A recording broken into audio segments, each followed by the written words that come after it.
Welcome to 3 a.m. Static.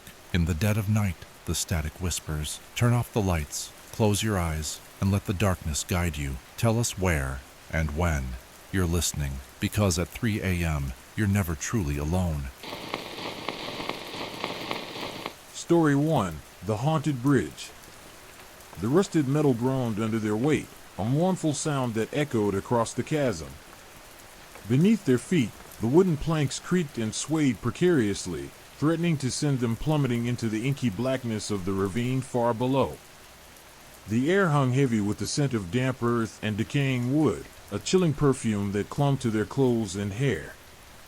This wasn't just a bridge, it was a skeletal finger reaching across the abyss, a relic of a forgotten time, decaying slowly but surely into oblivion. Liam, the self-proclaimed leader of their ill-advised expedition, pressed on, his flashlight beam cutting a wavering swathe through the encroaching darkness. Behind him, Maya clutched her camera, her fingers trembling slightly, a mixture of fear and excitement etched onto her face. Sam, ever the skeptic, trailed behind, muttering sarcastic comments under his breath, a flimsy facade masking his underlying apprehension. And Chloe, the youngest, walked silently, her eyes wide with a mixture of awe and terror. They had been drawn to Blackwood Bridge by whispers, by legends passed down through generations of locals. Tales of spectral figures haunting the bridge, of unexplained accidents, and of a chilling presence that clung to the air. Initially, it had been a dare, a test of courage to face the local folklore head-on. Now, halfway across, the initial thrill of bravado was replaced by a growing sense of dread. The wind picked up, whistling through the gaps in the dilapidated structure, carrying with it the sound of rustling leaves and the distant croak of a raven. The beam of Liam's flashlight danced erratically across the decaying wood, revealing gaping holes and crumbling supports. Each step felt more precarious than the last, as if the bridge itself was actively resisting their passage. Suddenly, a cold gust of wind swept over them, extinguishing Liam's flashlight. They were plunged into absolute darkness, the silence broken only by the frantic pounding of their hearts and the rhythmic creak of the bridge beneath their feet. Panic threatened to overwhelm them. Maya gasped, her camera falling from her nerveless grip. "Liam, where are we?" Maya's voice trembled, laced with a palpable fear that echoed the unease settling deep in the others' hearts. Liam fumbled for his lighter, his fingers clumsy and shaking. A small flame flickered to life, casting a feeble, dancing light that barely illuminated their immediate surroundings. The darkness seemed to press in on them, a suffocating presence that held its breath in anticipation. They could feel it, a cold, intangible energy that seemed to drain the warmth from their bodies, leaving them shivering despite the mild night air. Sam, in spite of his initial skepticism, was now visibly shaken. "This place, it feels wrong," he whispered, his voice barely audible above the wind. Chloe, her eyes wide with a newfound terror, pointed towards the far end of the bridge.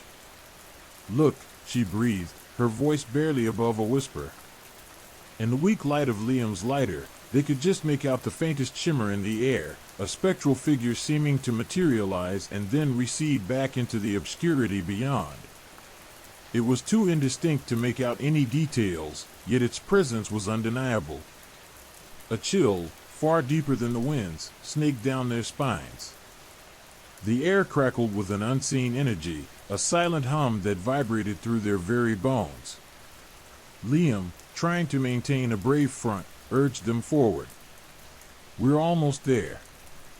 "Just a little further," he said, his voice strained. But his words lacked their usual confidence, replaced by a tremor that betrayed his true feelings.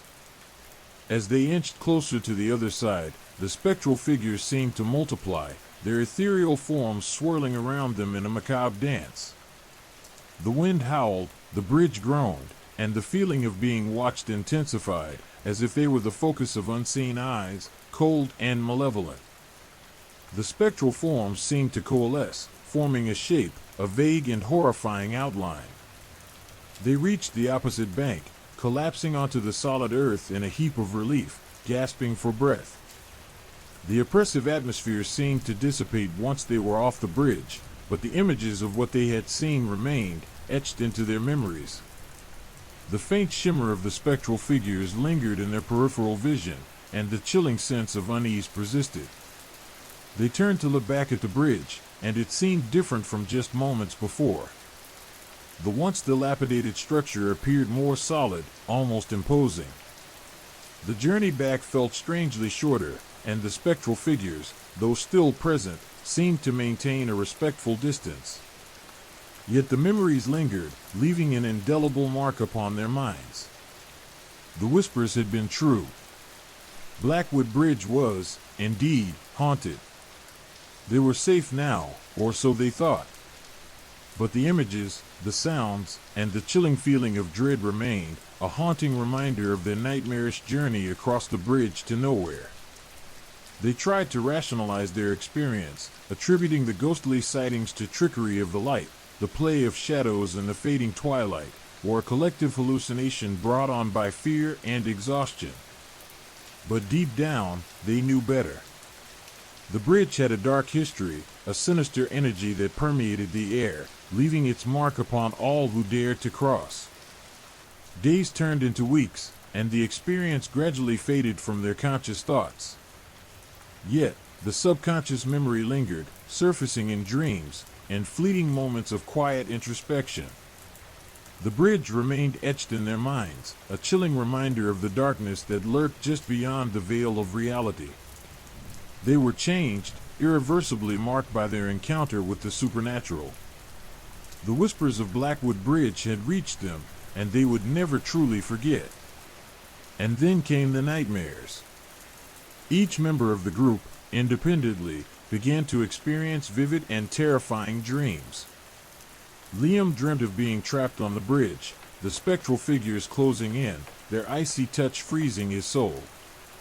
Maya dreamt of seeing her own reflection morph into the ghostly forms she had photographed, their eyes filled with a chilling emptiness. Sam dreamt of being chased by an unseen force, its presence both cold and suffocating. And Chloe, the youngest, dreamt of being beckoned towards the bridge, drawn by an irresistible force, despite her terror. These were not mere nightmares, but chilling visions, vivid and real, that hinted at a darker, more lasting connection to the haunted bridge. The whispers, once distant and faint, now echoed in their waking moments, a constant, low hum that disturbed their peace. They noticed things that were out of place. Strange symbols, similar to ones they had vaguely seen on the bridge, began to appear in their surroundings. They saw fleeting figures in the corners of their eyes, and heard disembodied whispers in the silence of the night. As the weeks passed, the nightmares intensified. The spectral figures became more defined, more terrifying. The bridge appeared in their dreams, a constant, chilling reminder of their encounter. The feeling of dread became more profound, their fear morphing into a pervasive sense of unease. They were no longer simply haunted by their memories, something more sinister was at play. The darkness of Blackwood Bridge had reached out, and its tendrils were tightening their grip. The rational explanation started to crumble under the weight of the increasingly disturbing events. They had crossed the line, ventured into a realm beyond human comprehension. Blackwood Bridge wasn't just a place, it was a gateway, a portal to something sinister. They had stirred something ancient, something malevolent, and now they were paying the price. The whispers grew louder, more insistent, weaving themselves into their thoughts, their conversations, their lives. They became increasingly withdrawn, haunted by the chilling echoes of Blackwood Bridge. They sought comfort in each other's company, but the bond that had once been so strong was fraying, as each grappled with the unsettling changes taking place. The bridge had changed them irrevocably. They were not the same people who had dared to cross it. The experience had left scars that ran deeper than the superficial, wounds that touched their souls, chilling their very being. The once adventurous group of friends were now bound together by a shared trauma, a chilling testament to the enduring power of a haunted place, and the price one pays for delving into the realm of the unknown. Blackwood Bridge had claimed them, not with sudden violence, but with a slow, insidious creep into the recesses of their minds, their hearts, their souls. And the whispers, still there, carried a promise of something even worse yet to come. The chilling legacy of Blackwood Bridge would forever be entwined with their fates, a haunting melody that would echo through the darkest corners of their lives. The spectral figures weren't merely fleeting glimpses, they became more distinct, more menacing with each passing moment. As they pressed onward, the figures coalesced, forming shapes that were both vaguely human and utterly alien. One moment, they were wisps of shimmering mist, the next, they were grotesque parodies of human form, their movements jerky and unnatural, their features obscured by an unsettling darkness. These weren't the playful, mischievous spirits of folklore. These were something ancient, something malevolent, something that fed on fear. A chilling wind whipped around them, carrying with it the whispers of unseen voices, their words distorted and unintelligible, yet somehow conveying a sense of profound malice. The bridge seemed to shudder beneath their feet, the groaning would resonating with a palpable sense of unease. The darkness deepened, pressing in on them, a claustrophobic weight that threatened to crush their spirits. Maya, despite her initial thrill-seeking, found her courage waning. The camera, now useless in the pervasive gloom, felt heavy and cold in her hands. Each ghostly figure she saw seemed to bore into her with icy, malevolent eyes, sending shivers down her spine that had nothing to do with the cold night air. The spectral forms seemed to writhe and twist, their movements somehow both slow and impossibly fast, defying the laws of physics and sanity. Sam, his skepticism finally shattered, muttered prayers under his breath, words he hadn't spoken since childhood. The sarcastic quips were gone, replaced by a primal fear that gnawed at his insides. He clutched Liam's arm, his knuckles bone-white, his eyes wide with terror. He could feel the presence of something wicked nearby, something that burrowed into his very soul, a feeling that transcended mere fear. It was a cold dread that threatened to engulf him completely. Chloe, the youngest and initially the most awestruck, was now on the verge of a complete breakdown. Her eyes were wide with a terror that went beyond comprehension, her small body trembling uncontrollably. She clung to Sam, her silent sobs a testament to the unbearable horror she was witnessing. The spectral figures seemed to focus on her, their movements growing more menacing, their forms becoming more defined. It felt as if they were reaching out, their intangible hands clawing at her, pulling at her soul. Liam, despite his best efforts to remain strong, was visibly shaken.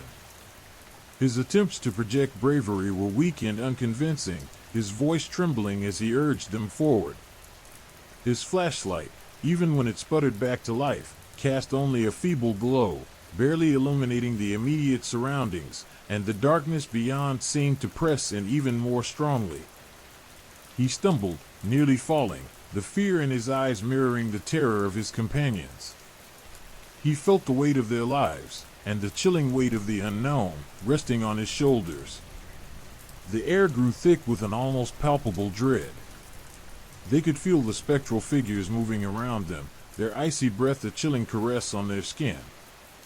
The whispers intensified, turning into guttural growls that seemed to vibrate in their very bones. The bridge groaned and creaked, as if it was struggling to support the weight of the unseen entities and the growing terror of the four intrepid explorers. The darkness pulsed and throbbed, as if breathing, a malevolent life force surrounding them. Suddenly, amidst the cacophony of unseen horrors, a piercing scream ripped through the night. It was Maya. The others spun around, their flashlights cutting frantic swaths through the darkness.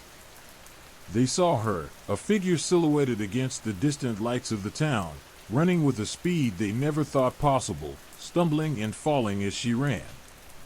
Before they could react, she vanished into the shadowy landscape. Liam, Sam, and Chloe exchanged a look of pure terror. They had to escape. They knew, with a chilling certainty, that staying any longer meant certain doom. Their flight was a desperate scramble, each step taken in a haze of fear and adrenaline. They didn't dare look back, but they could feel the spectral figures, their cold, unseen presence pursuing them, their whispers echoing in the darkness. Reaching the end of the bridge felt like escaping the jaws of hell. They collapsed onto the solid ground, exhausted, but alive. The oppressive atmosphere lifted once they left the bridge's confines, but the horror they witnessed still clung to them, a haunting presence that settled deep within their souls. They never looked back, never spoke of that night again in detail. The whispers, however, persisted, a constant reminder of their brush with the paranormal. They were changed, forever scarred by their encounter on the bridge, a haunting testament to the unspeakable horror that lurked in the shadows. The following days were a blur of nightmares, insomnia, and a pervasive sense of unease. Each of them experienced their own private hell, their dreams filled with the chilling faces of the spectral figures, the groaning of the bridge, the whispered threats that permeated the darkness. Liam saw his reflection transform into a monstrous, skeletal figure, its eyes burning with an unholy light. Sam found himself adrift in a swirling vortex of shadows, the whispers morphing into a cacophony of screams. Chloe dreamed of being trapped within the bridge's crumbling structure, the spectral forms closing in, their icy fingers reaching for her, a cold dread permeating every fiber of her being. Their waking hours weren't much better. They suffered from acute anxiety, their every sense heightened, their every shadow a potential horror. The faint scent of damp earth and decaying wood clung to them, reminding them of their ordeal. The memory of the spectral figures seemed to seep into their every breath, their every thought. They were haunted not just by images, but by the cold feeling that what they had seen was real. It was more than just fear. This was a deep, ingrained terror, born not just from what they had experienced on the bridge, but something that permeated their very being, a mark left by the otherworldly entities that dwelled in the dark heart of Blackwood Bridge. The whispers intensified. They weren't just figments of their imaginations, they seemed to emanate from the very fabric of reality. They heard them in the rustle of leaves, and the creak of floorboards, and the silence of the night. They were woven into the fabric of their daily lives, twisting their thoughts, distorting their perceptions. Their once tight friendship began to unravel, each member retreating into their private hell, too terrified to share their deepest fears. The bridge had not just haunted them, it had fractured their souls. The nightmares escalated, the visions becoming clearer, more detailed, more horrifying. The spectral figures were no longer vague forms, they had taken on distinct identities, their eyes burning with malevolent intent. They could see their faces now, twisted and grotesque, their expressions filled with an unimaginable cruelty. The bridge, too, had become more defined in their dreams, its decaying timbers imbued with an almost sentient malevolence, its darkness deeper and more pervasive than ever before. They tried to rationalize, to find a logical explanation for what they were experiencing. But the evidence was mounting, the horror undeniable. They had crossed a threshold, stepped into a realm beyond human understanding, and the forces they had awakened were not inclined to let them go easily. Blackwood Bridge was more than just a haunted place, it was a gateway, a portal to a dark dimension. And they, in their foolish curiosity, had opened the door. The whispers weren't just a haunting reminder, they were a chilling promise of things to come. A sinister presence had attached itself to them, a malevolent entity that fed on their fear, their despair, their very souls. The chilling legacy of Blackwood Bridge would forever be a part of them, a dark and terrifying echo that would resonate through the chambers of their hearts for all time. And they knew, with a certainty that chilled them to the bone, that the worst was yet to come. The icy grip of fear tightened around them. Liam, his flashlight beam a pathetically weak counterpoint to the overwhelming darkness, stumbled, his foot catching on a loose plank. He swore, a raw, guttural sound swallowed by the night, as he regained his balance. Behind him, Chloe whimpered, her small hand clinging desperately to Sam's arm. Sam, his face ashen, offered little comfort, his own fear a palpable thing. The whispers intensified, no longer just faint murmurs, but guttural growls that vibrated in their very bones. The spectral figures were closer now, their presence a suffocating weight, their movements a silent, predatory dance in the darkness. They could feel their icy breath on their necks, their intangible hands brushing against their skin, a touch that sent shivers down their spines that had nothing to do with the frigid night air. Liam tried to rally them, his voice a shaky tremor in the oppressive silence.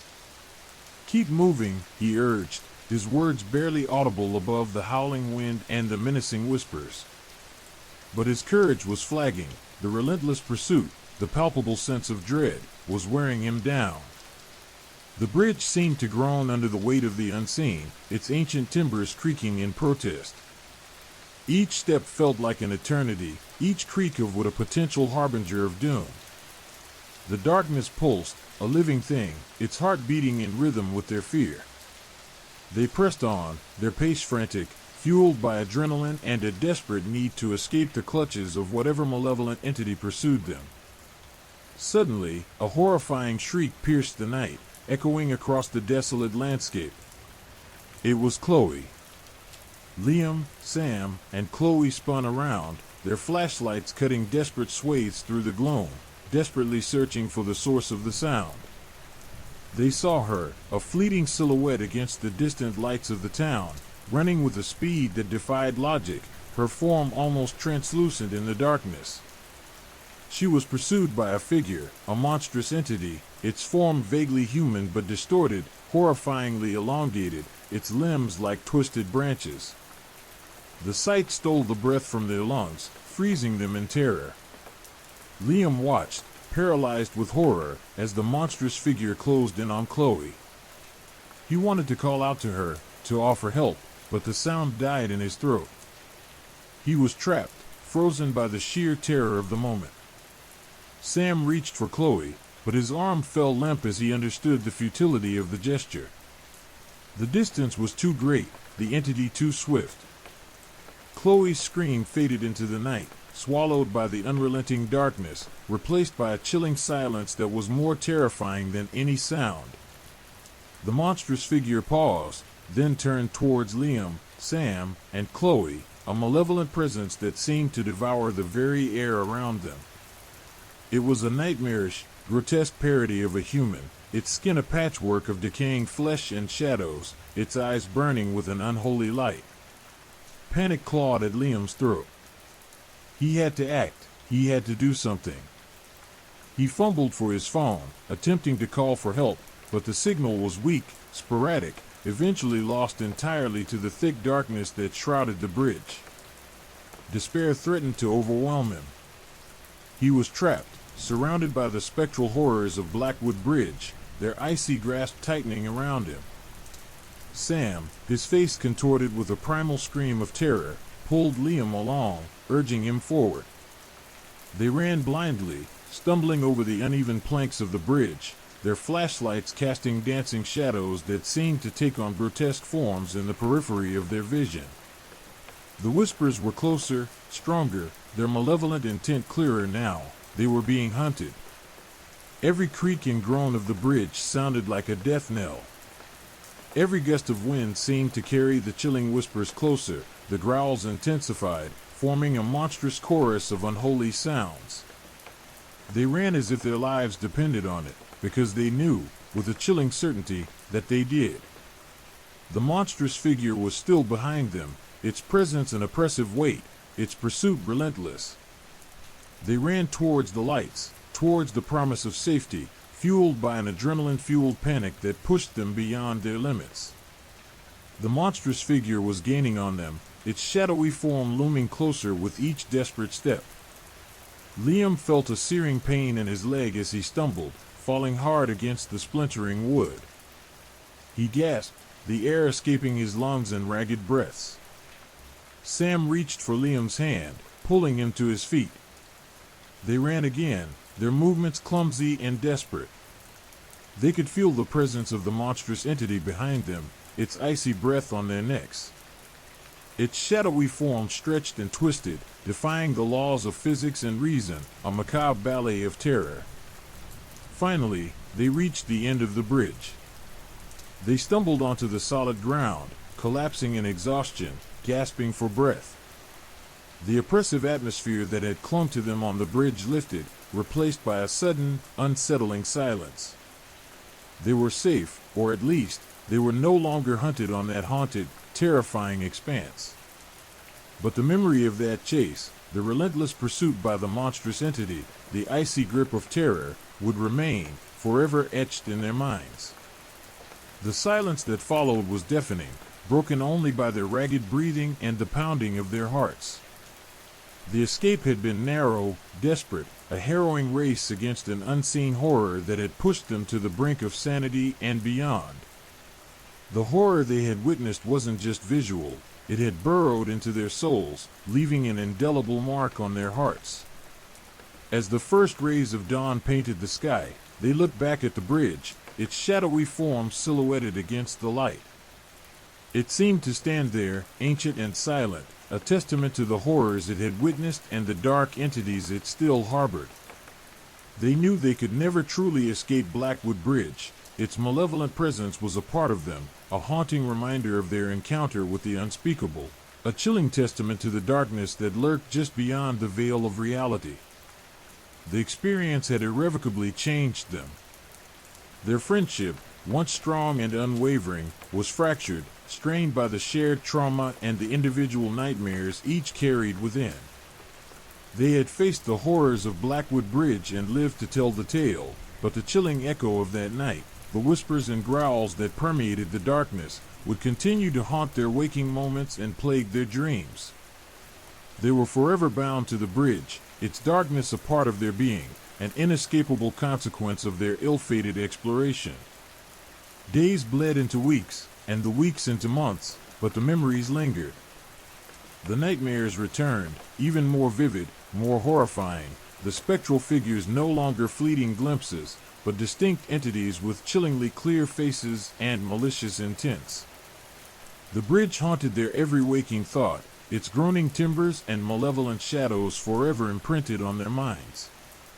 The once adventurous thrill-seekers were now broken, their lives forever altered by their terrifying experience on Blackwood Bridge.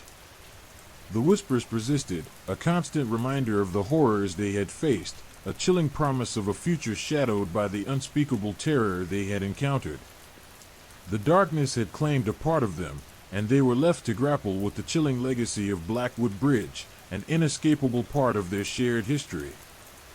The whispers were a constant companion, a chilling reminder of the night they almost lost their lives and the haunting truth that Blackwood Bridge would never truly let them go. The monstrous figure, a grotesque parody of humanity, surged forward. Its movements were unnatural, defying the laws of physics, its limbs flailing like the branches of a tortured willow in a hurricane. Its skin, a patchwork of decaying flesh and shadow, seemed to writhe and shift, the very texture of nightmare. Its eyes, burning with an unholy light, fixed on Liam with a chilling intensity that froze him to the spot. Terror, raw and visceral, seized him, a cold fist clenching around his heart, squeezing the air from his lungs. Sam, ever the pragmatist despite the overwhelming horror, pulled Liam along, dragging him forward with a strength born of sheer desperation. They ran, a frantic, stumbling flight towards the end of the bridge, their flashlights casting wild, erratic beams that revealed only fleeting glimpses of the monstrous entity's pursuit. The whispers, no longer faint murmurs, coalesced into a guttural chorus, a monstrous symphony of unholy sounds that vibrated in their very bones. It was as if the bridge itself was groaning in agony, its ancient timbers creaking and protesting under the weight of the supernatural forces at play.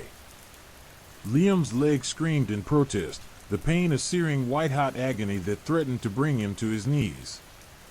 He gritted his teeth, ignoring the throbbing pain, focusing solely on putting one foot in front of the other, driven by an instinct for survival that dwarfed the agony. The monstrous figure was gaining on them, its shadowy form stretching and twisting, a macabre ballet of terror that played out against the backdrop of the unforgiving darkness. The darkness itself seemed to writhe and pulse, a living entity feeding off their fear, their terror. The wind howled, a mournful lament that echoed the desperation in their hearts. Each gust seemed to carry the whispers closer, intensifying the growls, transforming the sounds into a suffocating wave of dread that threatened to drown them. They were being hunted, relentlessly pursued by a horror beyond comprehension, a creature born from the darkest recesses of Blackwood Bridge's haunted history. Suddenly, a gust of wind, stronger than the others, buffeted them, nearly knocking them off their feet. Liam stumbled, his flashlight skittering across the wooden planks, plunging them momentarily into complete darkness.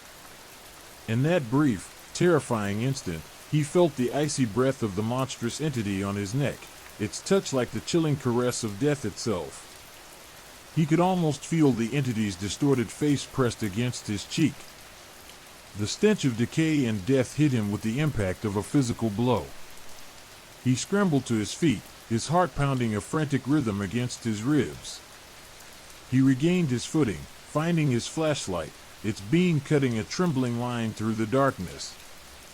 The monstrous figure was still there, impossibly close, its shadowy form a menacing silhouette against the faint light.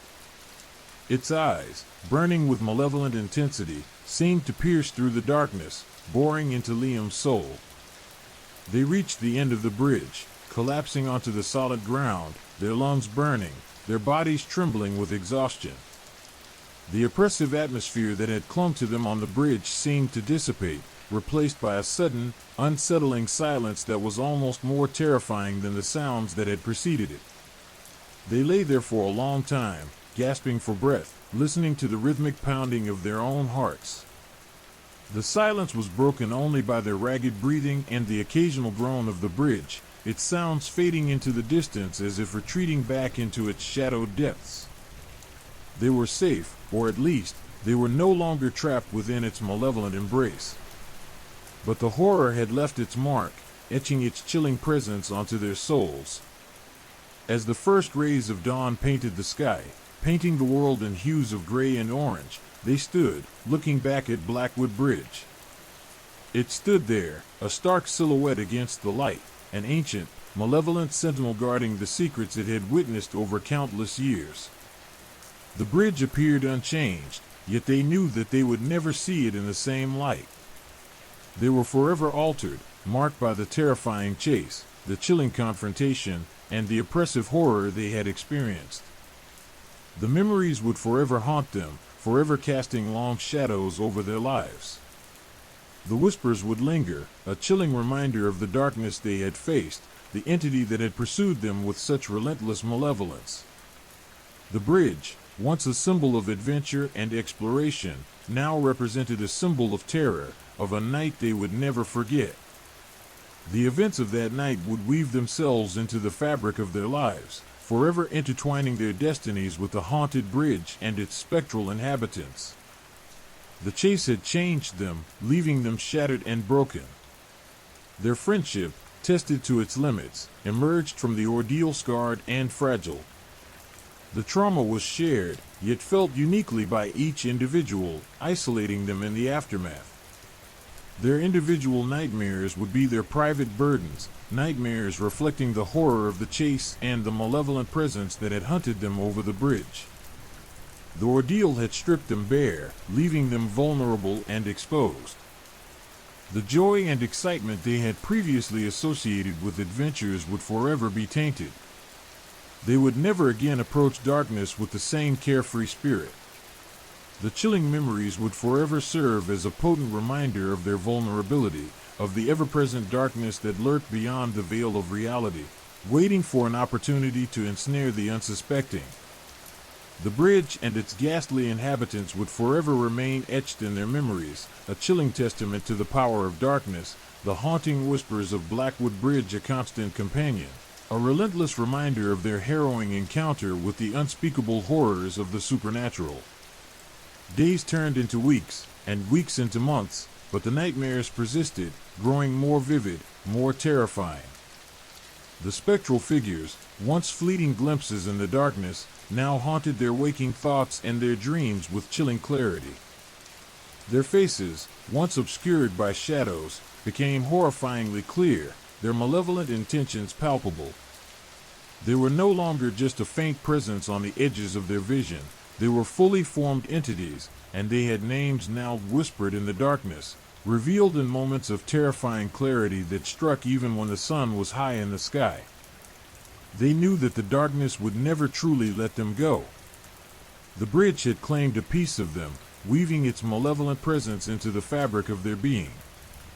The whispers persisted, a constant, chilling reminder of their harrowing escape, a haunting echo that would accompany them throughout their lives. They were left with the indelible mark of Blackwood Bridge, a legacy of terror and trauma that would forever shape their identities. The darkness had won a part of them, the price for their daring exploration of the haunted bridge and the unforgettable, terrifying chase. They were changed forever. The ground felt solid beneath them, a stark contrast to the treacherous, unstable planks of the bridge. The oppressive weight of the supernatural presence lifted, leaving an unnerving silence in its wake, a silence that was almost more terrifying than the cacophony of whispers and growls that had pursued them across the span. They lay there, huddled together, gasping for breath, their chests heaving like bellows, their hearts hammering a frantic rhythm against their ribs. The acrid smell of decay, clinging to them like a shroud, was slowly fading, but the lingering scent still evoked the horror they had just experienced. Liam's leg throbbed with a relentless pain, a stark reminder of the brutal chase. The agony was a dull, throbbing ache that pulsed with every breath. He shifted gingerly, wincing at the sharp stab of pain that shot through his leg. He knew it was injured, badly, but the adrenaline that had fueled their desperate flight had yet to fully subside, masking the true extent of the damage. Sam, equally exhausted, sat beside him, his breathing ragged, his face pale and drawn. They remained there for a long time, their bodies trembling with the lingering effects of terror and physical exertion. The first rays of dawn began to paint the eastern sky with muted hues of gray and orange, slowly dispelling the oppressive darkness that had clung to them like a suffocating blanket. The light revealed the bleak landscape surrounding them, the stark, unforgiving terrain a silent witness to their ordeal. As the light strengthened, they slowly rose to their feet, their movements stiff and hesitant. They looked back at Blackwood Bridge, its silhouette stark against the brightening sky. It stood there, unchanged, yet somehow different. It was no longer just an old, dilapidated bridge. It was a monument to their terror, a chilling testament to the horrors they had faced.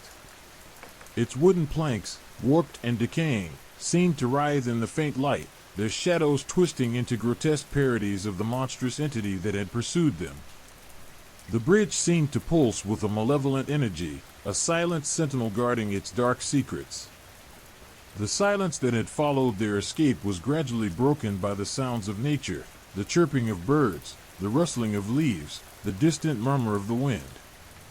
But these sounds, once comforting, now held a new, unsettling undertone. They seemed to echo the whispers that still lingered in their ears, the guttural growls that still resonated within their bones. The sounds of nature were now a cruel reminder of the darkness they had escaped, a stark contrast to the peace they longed for. They began to walk away from the bridge, their steps slow and measured. The distance they put between themselves and the bridge felt like a tangible separation from the nightmare they had just experienced. Yet, with each step, they felt the weight of the trauma weighing heavily on their shoulders. The experience had etched itself onto their souls, leaving an indelible mark that time could not erase. The daylight exposed the stark reality of their escape, the cuts and bruises on their skin, the throbbing pain in Liam's leg, the exhaustion that weighed down their bodies. Their clothes were torn, their hair disheveled, their bodies covered in mud and grime, physical remnants of their desperate flight. But it was the unseen wounds, the scars etched upon their minds, that would prove the most enduring. The days that followed were a blur of physical recovery and emotional turmoil. The physical wounds healed, but the psychological scars remained, festering beneath the surface. Liam's leg, though mending, served as a constant, painful reminder of their ordeal. The memories of the chase, the terrifying presence of the monstrous entity, the bone-chilling whispers, haunted their waking hours and invaded their sleep, transforming their nights into a relentless parade of terrifying visions. Sleep offered no escape. Instead, it became a realm of unending terror, where the monstrous entity stalked them through the shadows, its eyes burning with an unholy light, its breath icy against their skin. They relived the chase, the frantic flight across the bridge, the heart-stopping moments of near capture. The whispers followed them into their dreams, twisting and morphing into a nightmarish symphony of dread. They woke each morning exhausted, drained, and terrified, burdened by the weight of their shared trauma. Their friendship, tested to its limits, emerged from the ordeal scarred and fragile. The shared experience had forged a deep bond between them, a testament to their mutual survival. Yet, the trauma had also driven a wedge between them, creating a chasm of unspoken fears and anxieties. They found themselves increasingly withdrawn, each struggling to cope with the psychological fallout in their own way, isolating themselves in the aftermath of their shared ordeal. The silence between them became as heavy and oppressive as the darkness that had enveloped them on the bridge. The shared nightmares became private burdens, each struggling with their individual demons, grappling with the haunting images and chilling sounds that played relentlessly in their minds. They tried to talk, to share their experiences, but the words seemed to fail them, their attempts at communication faltering, their struggles leaving them feeling more alone than ever before. Their laughter had been silenced, replaced by a pervasive fear that hung over their lives, a constant shadow that threatened to consume them. Their joy was muted, replaced by a pervasive sense of unease and vulnerability. The thrill of adventure, once a driving force in their lives, had been supplanted by a deep-seated fear of the unknown, a chilling awareness of the darkness that lurked just beyond the veil of reality. The haunted bridge, once a symbol of curiosity and exploration, now stood as a grim reminder of their vulnerability, of the fragility of life in the face of the supernatural. They knew, with a chilling certainty, that their harrowing experience would leave an indelible mark on their lives. They carried the whispers of Blackwood Bridge with them, the echoes of terror that reverberated deep within their souls, a constant reminder of their terrifying encounter with the darkness. The bridge had claimed a piece of them, a part of their innocence, a piece of their spirit, leaving them forever changed. The darkness had won, and they would always bear the scars. Story 2: The Abandoned Schoolhouse. The rusted hinges of the schoolhouse's back door groaned in protest as Liam pushed it inward, the sound echoing eerily in the cavernous space beyond. Dust motes, disturbed by the sudden intrusion of light, danced in the weak beams filtering through the grimy windows.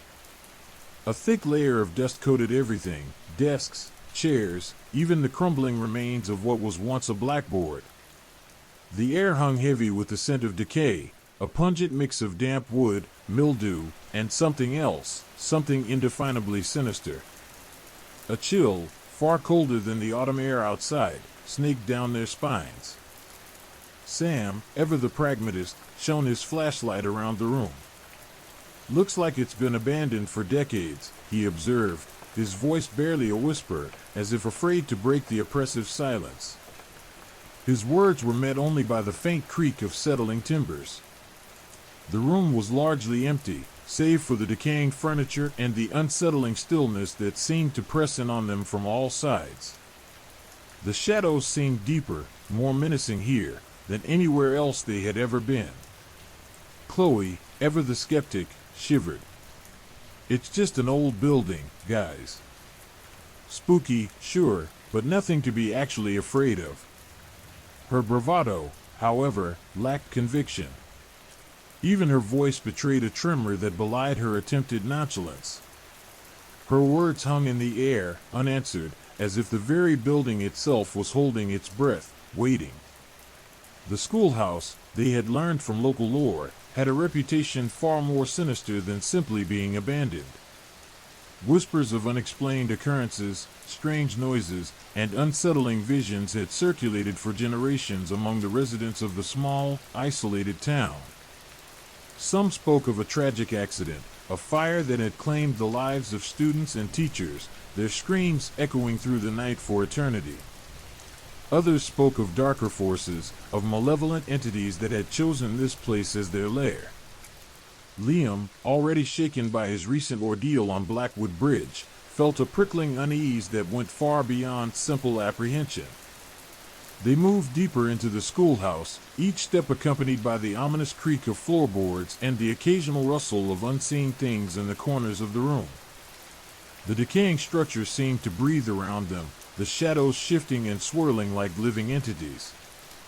The air grew colder, the silence more oppressive, the sense of being watched more acute. The remnants of the school's history were scattered about, ghostly reminders of a life that had long since faded away. A tattered textbook lay open on a shattered desk, its pages brittle and yellowed with age, a child's drawing. A vibrant splash of color amidst the monochrome decay depicted a grotesque figure with unsettlingly large eyes, a half-eaten lunchbox, its contents long since turned to dust, lay forgotten beneath a crumbling windowsill. Each item was a fragment of a lost life, a relic of a tragedy waiting to be uncovered. As they progressed deeper into the schoolhouse, they discovered more unsettling details. In one classroom, a shattered mirror reflected a distorted image of their faces, contorted and grotesque.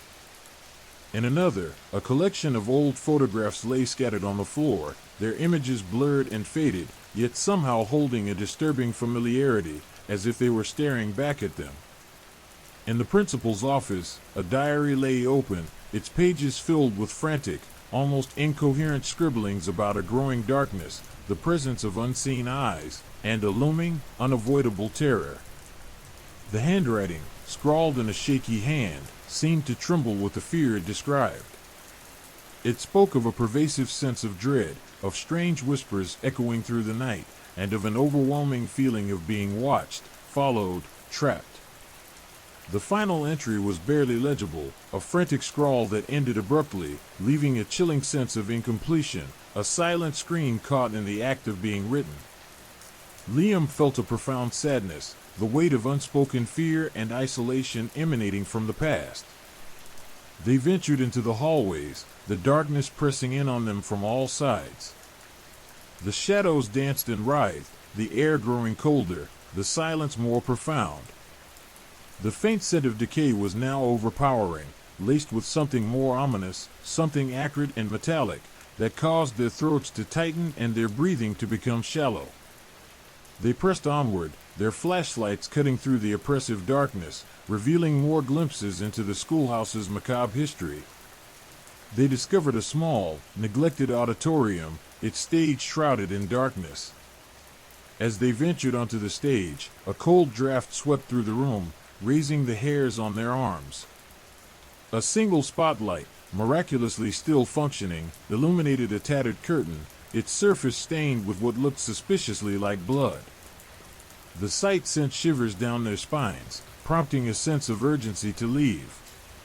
In the basement, the air grew heavy, the darkness almost palpable. The flickering light of their flashlights revealed stacked boxes overflowing with ancient textbooks and decaying school supplies. But it was the sound that stopped them in their tracks, a low, guttural moan echoing from the deepest recesses of the basement. It was a sound that resonated deep within their bones, a sound that spoke of immense suffering, of a deep-seated sorrow. The sound grew louder, more insistent, sending a wave of icy fear through them. They turned to flee, their hearts pounding in their chests, but they were trapped.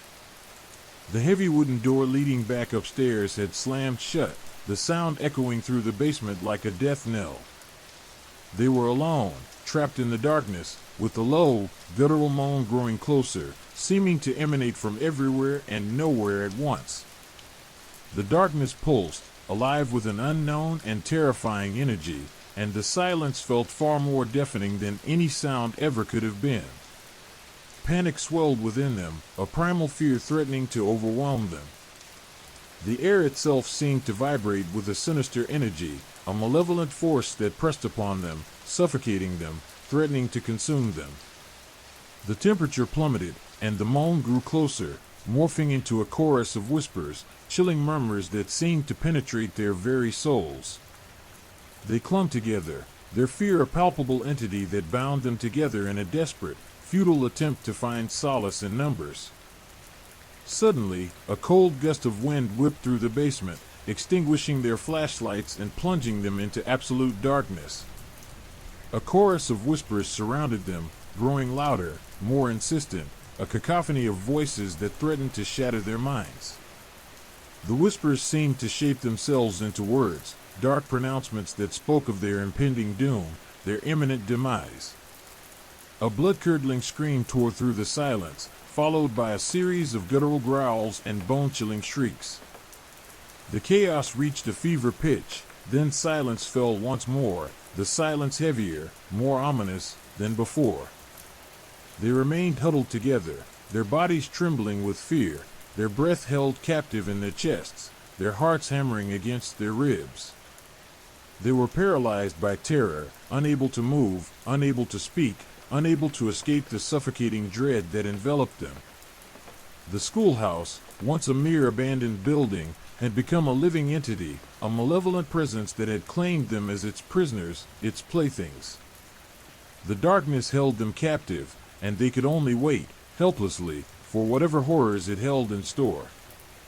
The whispers persisted, clinging to their minds like shadows, and a new chilling feeling set in, a feeling of despair, of inescapable doom. They were trapped. The past had closed in on them, and there was no escape. The whispers started subtly, almost imperceptible against the backdrop of the groaning timbers and the rustling of unseen things. At first, they were dismissed as the wind whistling through broken panes of glass, the settling of dust, the tricks of an overactive imagination fueled by the oppressive atmosphere. But as they delved deeper into the heart of the abandoned schoolhouse, the whispers grew bolder, more insistent, weaving themselves into the fabric of the silence, becoming an unsettling chorus that echoed in the spaces between the heartbeats. Liam, his flashlight beam dancing across the decaying walls, heard at first a faint susurrus, like the rustling of silk against stone. He stopped, his breath catching in his throat. Sam and Chloe, engrossed in examining a collection of crumbling yearbooks, didn't notice at first. But then, a second whisper, clearer this time, a breath of air whispering a wordless syllable that sent a shiver down his spine. "Did you hear that?" Liam asked, his voice barely audible above the unsettling quiet. Chloe, ever the skeptic, dismissed it. "It's just the wind, Liam. You're letting this place get to you." But even as she spoke, her eyes darted nervously around the room, her hand instinctively reaching for Sam's arm. Sam, his pragmatic demeanor faltering, nodded slowly. "Yeah, probably just the wind. Still, it's creepy." The whispers intensified as they moved further into the building. They seemed to emanate from everywhere and nowhere at once, a chorus of unseen voices weaving through the dilapidated classrooms and echoing down the deserted hallways. They were sibilant, slithering sounds, like snakes hissing in the darkness, laced with an undercurrent of sorrow and malice that chilled them to the bone. The words, if words they were impossible to decipher, but the emotional resonance was unmistakable. Fear, grief, rage, all swirling together in a nauseating vortex of sound. In the auditorium, the whispers intensified, swirling around them like a ghostly whirlwind. The tattered curtain, stained with what looked like dried blood, seemed to ripple slightly, as if stirred by an unseen breath. The single functioning spotlight cast long, distorted shadows that danced and writhed like grotesque puppets on the walls. The whispers here were louder, sharper, filled with a palpable sense of urgency, a frantic, desperate plea that sent shivers down their spines. The basement, however, was where the whispers reached their crescendo. The air was thick, heavy with the stench of decay and something else, something metallic and acrid that burned their nostrils and tightened their chests. The guttural moan from before had ceased, replaced by a relentless chorus of whispers that seemed to claw at their minds, penetrating their thoughts, assaulting their senses. They huddled together, their flashlights illuminating only a small circle of the oppressive darkness surrounding them. The whispers pressed in on them, suffocating them, threatening to drown them in a sea of dread. They were no longer just sounds, they were sensations, physical entities that wrapped around them, chilling them to the core. The whispers became voices, distinct and chilling, weaving themselves into narratives of suffering, pain, and death. They heard stories of children's laughter silenced abruptly, of teachers' screams cut short, of a terrible fire that consumed lives and left behind only ash and whispers. Liam felt a cold dread grip his heart. He tried to focus on Sam and Chloe, to find solace in their presence, but the whispers were too loud, too intrusive. They seeped into his mind, blurring the line between reality and nightmare. He felt the weight of the past pressing down on him, crushing him under the burden of unspoken tragedies and unresolved grievances. The whispers seemed to shape themselves into images, flashing before his eyes like fragments of a horrifying film reel. He saw faces contorted in agony, figures consumed by flames, children's eyes staring blankly into the void. The images were fleeting, fragmented, yet intensely vivid, leaving behind a lingering residue of terror that froze him in place. Chloe, despite her initial skepticism, was trembling violently. Her eyes were wide with fear, reflecting the chaotic dance of shadows and light in the basement. She clutched a crucifix she had carried as a protective charm, her knuckles white with the force of her grip, but even that seemed to offer little solace against the unrelenting assault of the whispers. Sam, his pragmatism completely shattered, found himself paralyzed by fear. He whispered a prayer under his breath, his voice barely audible over the terrifying chorus. He felt an overwhelming sense of helplessness, a cold dread crawling under his skin, slowly freezing him from within. The whispers continued, relentless, unwavering, a symphony of sorrow and despair. They were trapped, surrounded by the darkness, their escape seemingly impossible. The whispers were no longer just sounds, they were a malevolent force, a manifestation of the schoolhouse's dark past, claiming them as victims, threatening to consume them entirely. The weight of the past was overwhelming. They were submerged in a sea of whispers, each word a chilling reminder of the terrible tragedy that had taken place within those walls. They were left with a haunting question, a chilling echo. What had they unearthed in the depths of this abandoned schoolhouse? The whispers continued, their voices a ghostly chorus, a chilling prelude to whatever horrors might yet await them in the abyss. The darkness pulsed, a living thing, and the air grew heavy with the foreboding weight of the unseen. They were lost, adrift in a sea of whispered terrors, with no hope of escape in sight. The darkness seemed to breathe around them, the whispers becoming a living entity, a terrifying presence that threatened to consume them utterly. The air grew colder, a palpable chill that sunk deep into their bones despite the humid summer night pressing in from outside. The whispers, once a mere unsettling background noise, solidified into distinct voices, each a chilling echo of past suffering. They weren't just sounds anymore, they were sensations, icy tendrils wrapping around their limbs, their necks, their minds. Liam stumbled back, his flashlight beam jittering wildly as the whispers coalesced into a cacophony of tortured screams.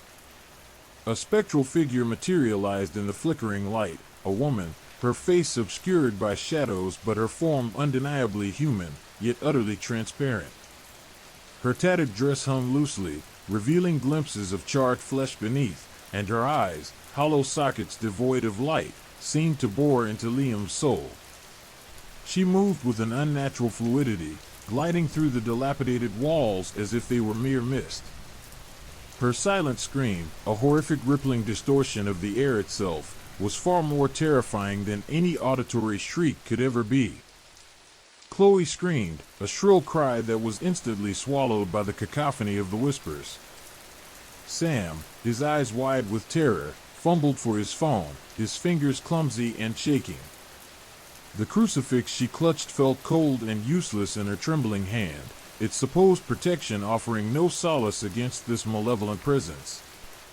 The spectral woman was joined by others, children, their faces frozen in expressions of unimaginable pain and fear, their clothes reduced to ashes, their limbs twisted at unnatural angles.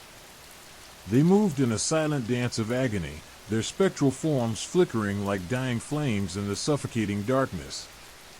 The stench of burnt flesh and decaying wood intensified, making it hard to breathe, the acrid smell clinging to the back of their throats, a physical manifestation of the horrors surrounding them. One child, a small girl no older than 7, her face blackened and scarred, reached out a skeletal hand towards Liam. Her touch was icy, a wave of bone-chilling cold that froze him in place. He felt a horrifying emptiness spread through him, a void that threatened to consume his very essence. He could feel the life draining from him, replaced by the chilling despair emanating from the spectral child. The whispers intensified, morphing into guttural moans, the sound of 1,000 souls trapped in eternal torment. They heard whispers of betrayal, of unimaginable cruelty, of innocence brutally extinguished in the heart of the schoolhouse. The narratives they spun were fragmented, terrifying glimpses into lives cut short, stories of terror that echoed through the decades, clinging to the building's decaying walls like a malevolent shroud. Liam saw flashes of a fire, a raging inferno that consumed the school, trapping the inhabitants within its fiery embrace. He saw teachers, their faces twisted in agony, desperately trying to save their students. He saw the children, their screams lost in the crackling flames, their bodies consumed by the raging fire. The images were horrific, fragmented yet intensely real, leaving behind a lingering residue of dread. Sam, fueled by a primal fear, scrambled backwards, tripping over a pile of debris and falling hard onto the cold, damp concrete floor. His head struck the ground with a sickening thud. Chloe, her face pale and drawn, tried to help him up, but the spectral figures pressed in on them, their chilling presence pushing her back.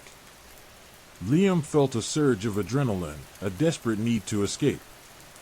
He fought against the encroaching despair, the icy grip of death threatening to overwhelm him. He focused on the memories of his loved ones, the warmth of their affection, the strength of their support. He found a surge of resolve, a desperate need to survive, and he thrust himself forward, shoving past the spectral children, ignoring their icy touch, their desperate pleas for help.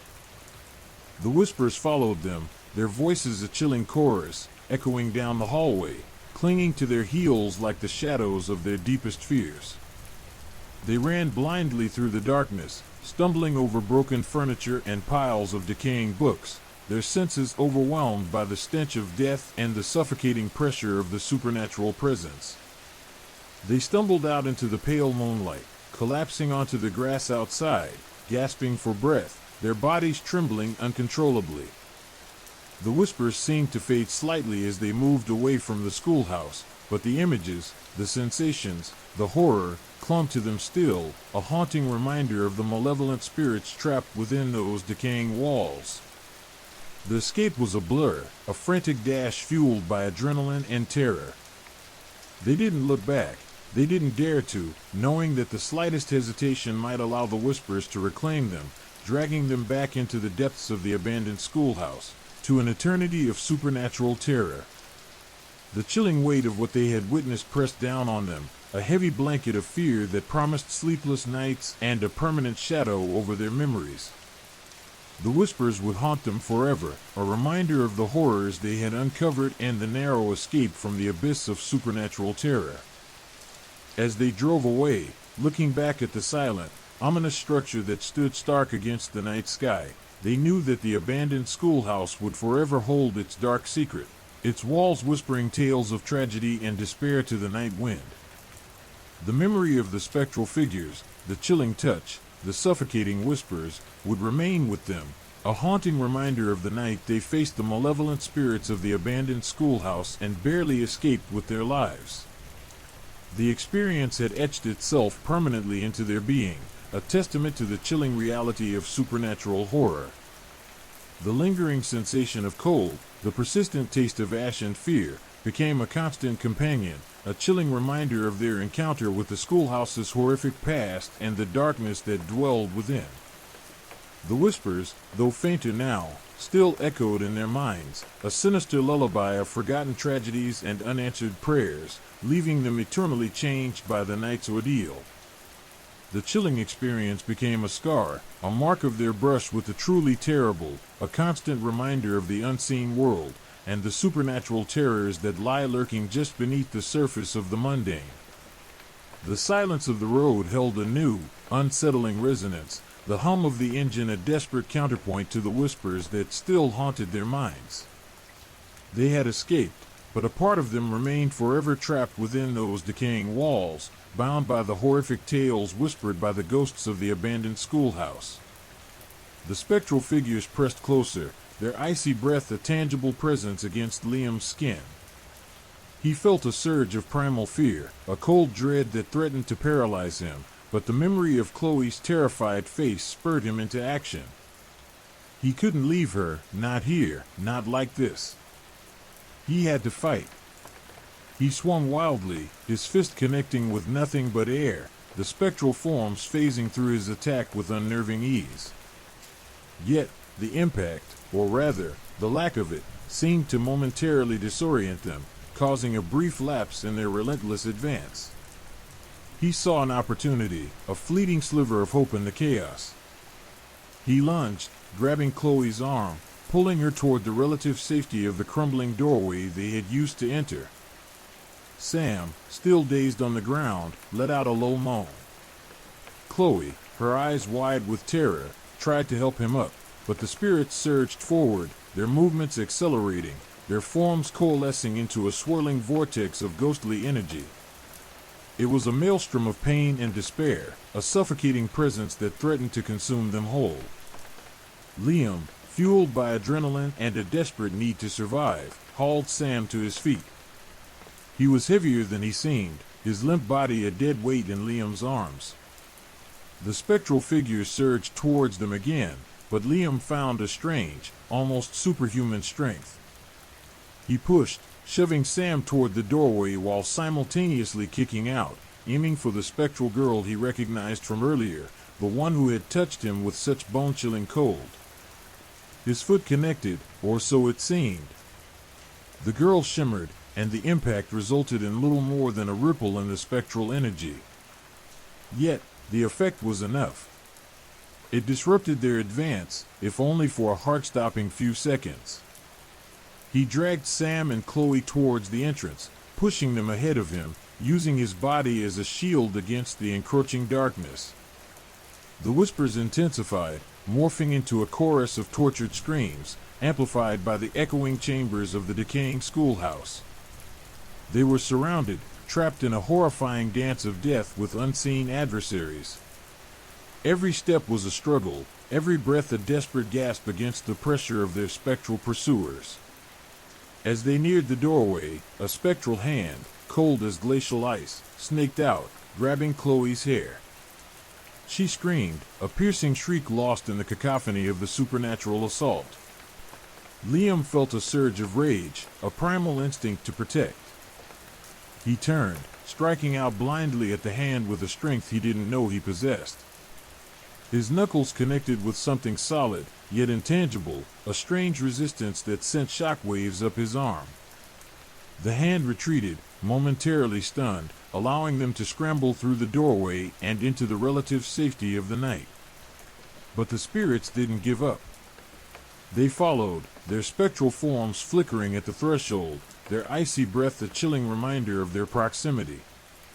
They ran, their lungs burning, their legs heavy with exhaustion and terror. They didn't stop running until they reached the edge of the woods, stumbling through the undergrowth, their bodies bruised and scratched, their minds reeling from the onslaught of horror.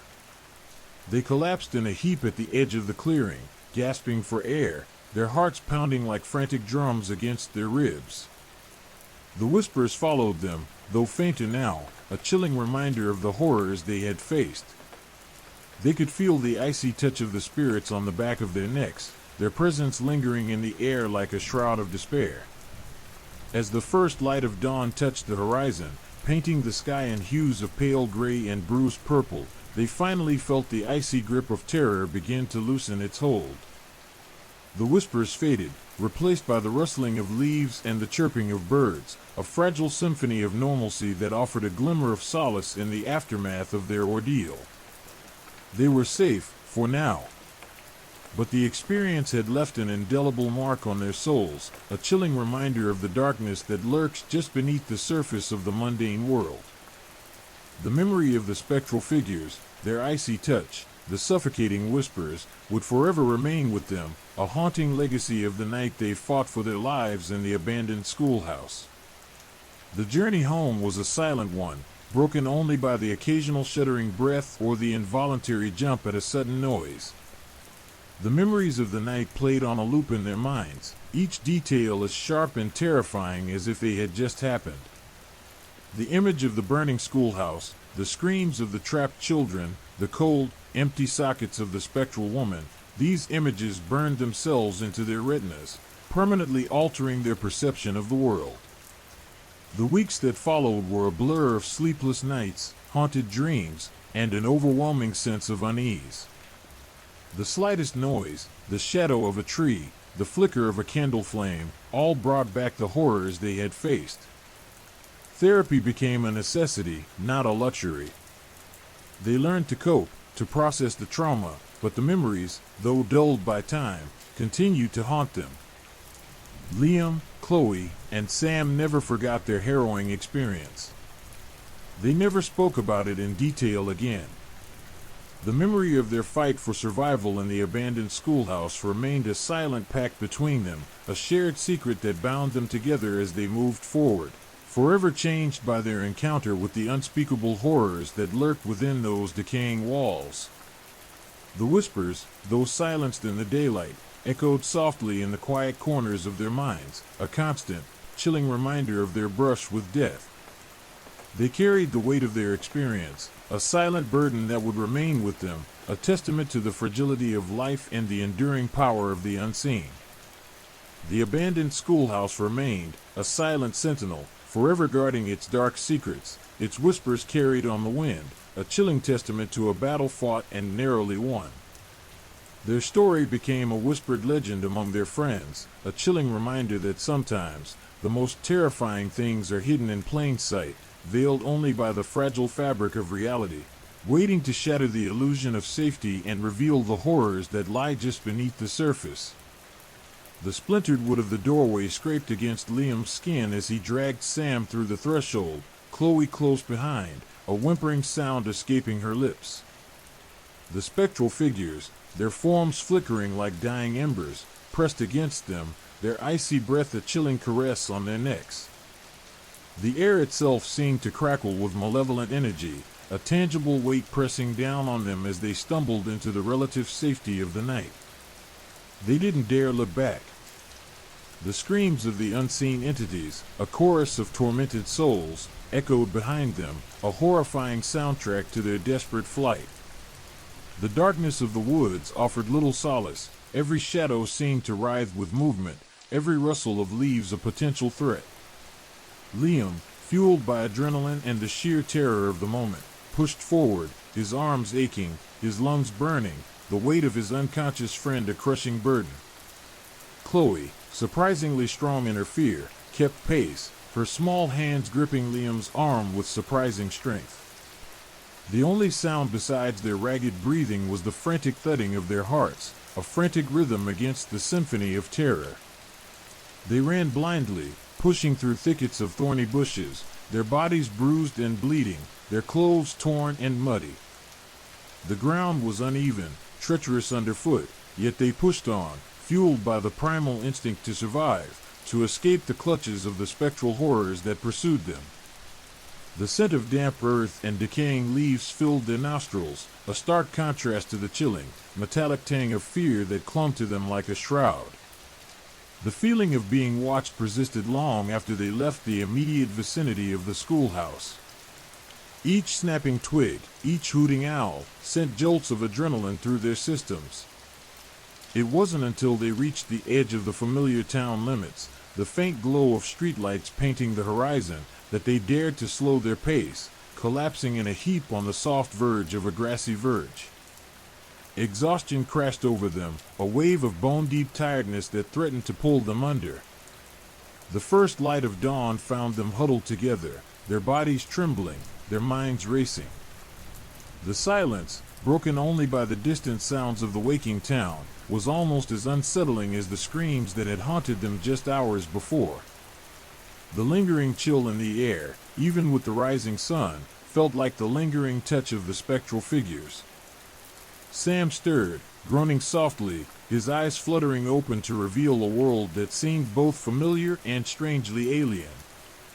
The journey home was a silent procession of haunted eyes and ragged breaths. The car ride, normally a mundane event, was filled with a heavy, unspoken tension. Each glance exchanged was a silent acknowledgement of the horrors they had witnessed, the shared trauma bonding them together in a way that words could never express. The weeks that followed were a blur of therapy sessions, sleepless nights, and haunting dreams.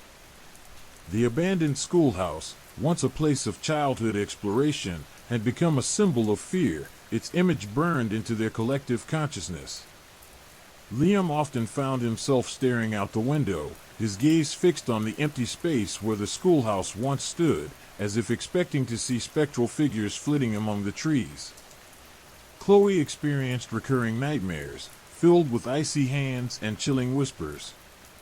Sam, seemingly the least affected outwardly, found solace in the routines of daily life, yet his eyes held a haunted quality, a deep-seated weariness that betrayed a suppressed terror. Therapy became their sanctuary, a safe space to confront the trauma they had endured. The process was slow and arduous, filled with emotional breakthroughs and painful regressions. They learned to use coping mechanisms, exploring techniques to help them manage their trauma, mindfulness exercises, regulated breathing techniques, and collaborative storytelling, to help unravel and come to terms with their experiences. They revisited their trauma slowly, piece by piece, like carefully piecing together a shattered mirror. Their shared experience, however, forged a unique bond between them.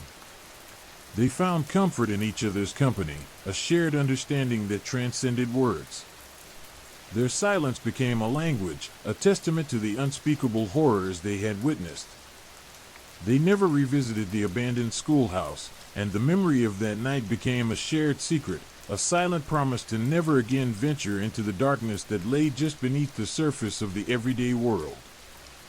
The schoolhouse remained, a dilapidated husk of its former self, a stark reminder of the town's dark past. Locals whispered tales of the tragic fire, of the children who perished within its walls, their stories intermingled with the chilling accounts of spectral encounters. The tales evolved with each telling, blending fact with speculation, adding layers of embellishment to an already disturbing narrative. Some even claimed to hear faint whispers emanating from the schoolhouse on windless nights. Liam, Chloe, and Sam became living testaments to the enduring power of the unseen. Their story spread through the town, a cautionary tale whispered in hushed tones. It was a reminder that history's shadows can linger long after the events themselves are over, and that the most terrifying things often hide in plain sight, waiting to be discovered by those who dare to venture into the darkness. Their escape from the schoolhouse was not simply a physical escape but also a psychological journey, a harrowing passage through the depths of terror, ultimately leaving them forever changed, forever bound by the silent pact forged in the heart of fear. The scars they carried were invisible, etched not upon their flesh, but deep within their souls, a constant reminder of the night they stared into the abyss and somehow, miraculously, survived. The whispering wind through the trees, the creaking of the old houses, these became constant reminders of their encounter. The town, unknowingly, carried the memory of the schoolhouse with them as well. Their story had become ingrained within the collective consciousness of the community, creating an unspoken, palpable sense of unease, a silent acknowledgement that the darkness they faced in that abandoned schoolhouse existed not just within the confines of its crumbling walls, but within the collective heart of the town itself. And the schoolhouse? It remained a silent sentinel, forever watching, forever waiting. Story 3: The Vanishing of Oakhaven. The crisp mountain air bit at Elias's cheeks, a welcome sting against the sweat prickling his skin. He'd been hiking for hours, far beyond the familiar trails of the Appalachian Range, drawn by an almost irresistible urge to explore the uncharted wilderness. The sun, a molten orb sinking towards the horizon, cast long, skeletal shadows across the path, turning the familiar forest into a place both beautiful and unsettling. He'd consulted his map countless times, but the terrain seemed to shift and change, the familiar landmarks dissolving into a disorienting jumble of trees and rock faces. Then, through a gap in the trees, he saw it. Oakhaven. Nestled in a valley, bathed in the last golden rays of the setting sun, it looked like something from a postcard, a picture-perfect New England town, complete with white-painted clapboard houses, neatly manicured lawns, and a quaint church steeple reaching towards the sky. Smoke curled lazily from chimneys, promising warmth and comfort. It was idyllic, almost unreal. But even as a wave of relief washed over him, a deep, primal unease settled in his gut. Something felt off. The air, despite the visual perfection, held a strange stillness, a lack of the usual sounds of the forest. There was no rustling of leaves, no chirping of crickets, only an unnerving silence that seemed to press in on him. As he approached the town, he noticed oddities that defied explanation.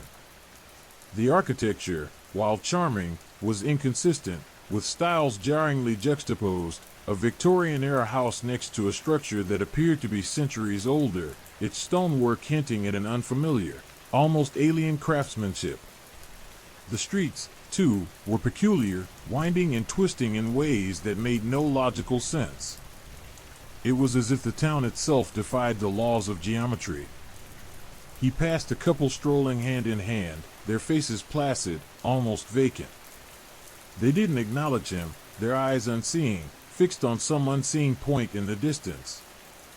He tried to engage them in conversation, a simple hello, but their expressions didn't change. They simply continued their stroll, moving with an unsettling rhythm, their steps perfectly synchronized.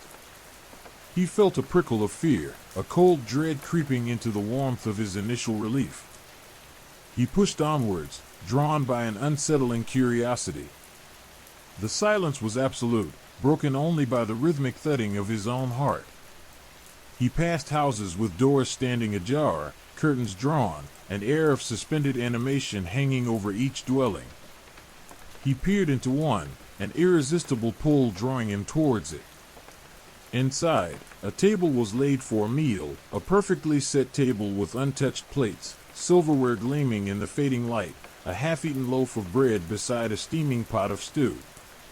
A woman's coat hung neatly on a chair, as if she'd just stepped out for a moment. It was profoundly unnerving. The scene was so perfectly preserved, so utterly devoid of any sign of panic or hasty departure, that it felt more like a meticulously crafted tableau than a lived-in space. He continued his exploration, moving from street to street, each more unnerving than the last. The houses, though outwardly charming, held an unsettling emptiness. Wallpaper peeled, revealing layers of paint beneath that spoke of a history that felt both ancient and yet strangely recent. In one house, he found a child's toy left on a dusty floor, a small wooden rocking horse, its paint chipped and faded, yet strangely pristine. It felt as if the town itself had been frozen in time, yet at the same time, it exuded an unnerving sense of life, a silent, watchful presence that pressed in on him.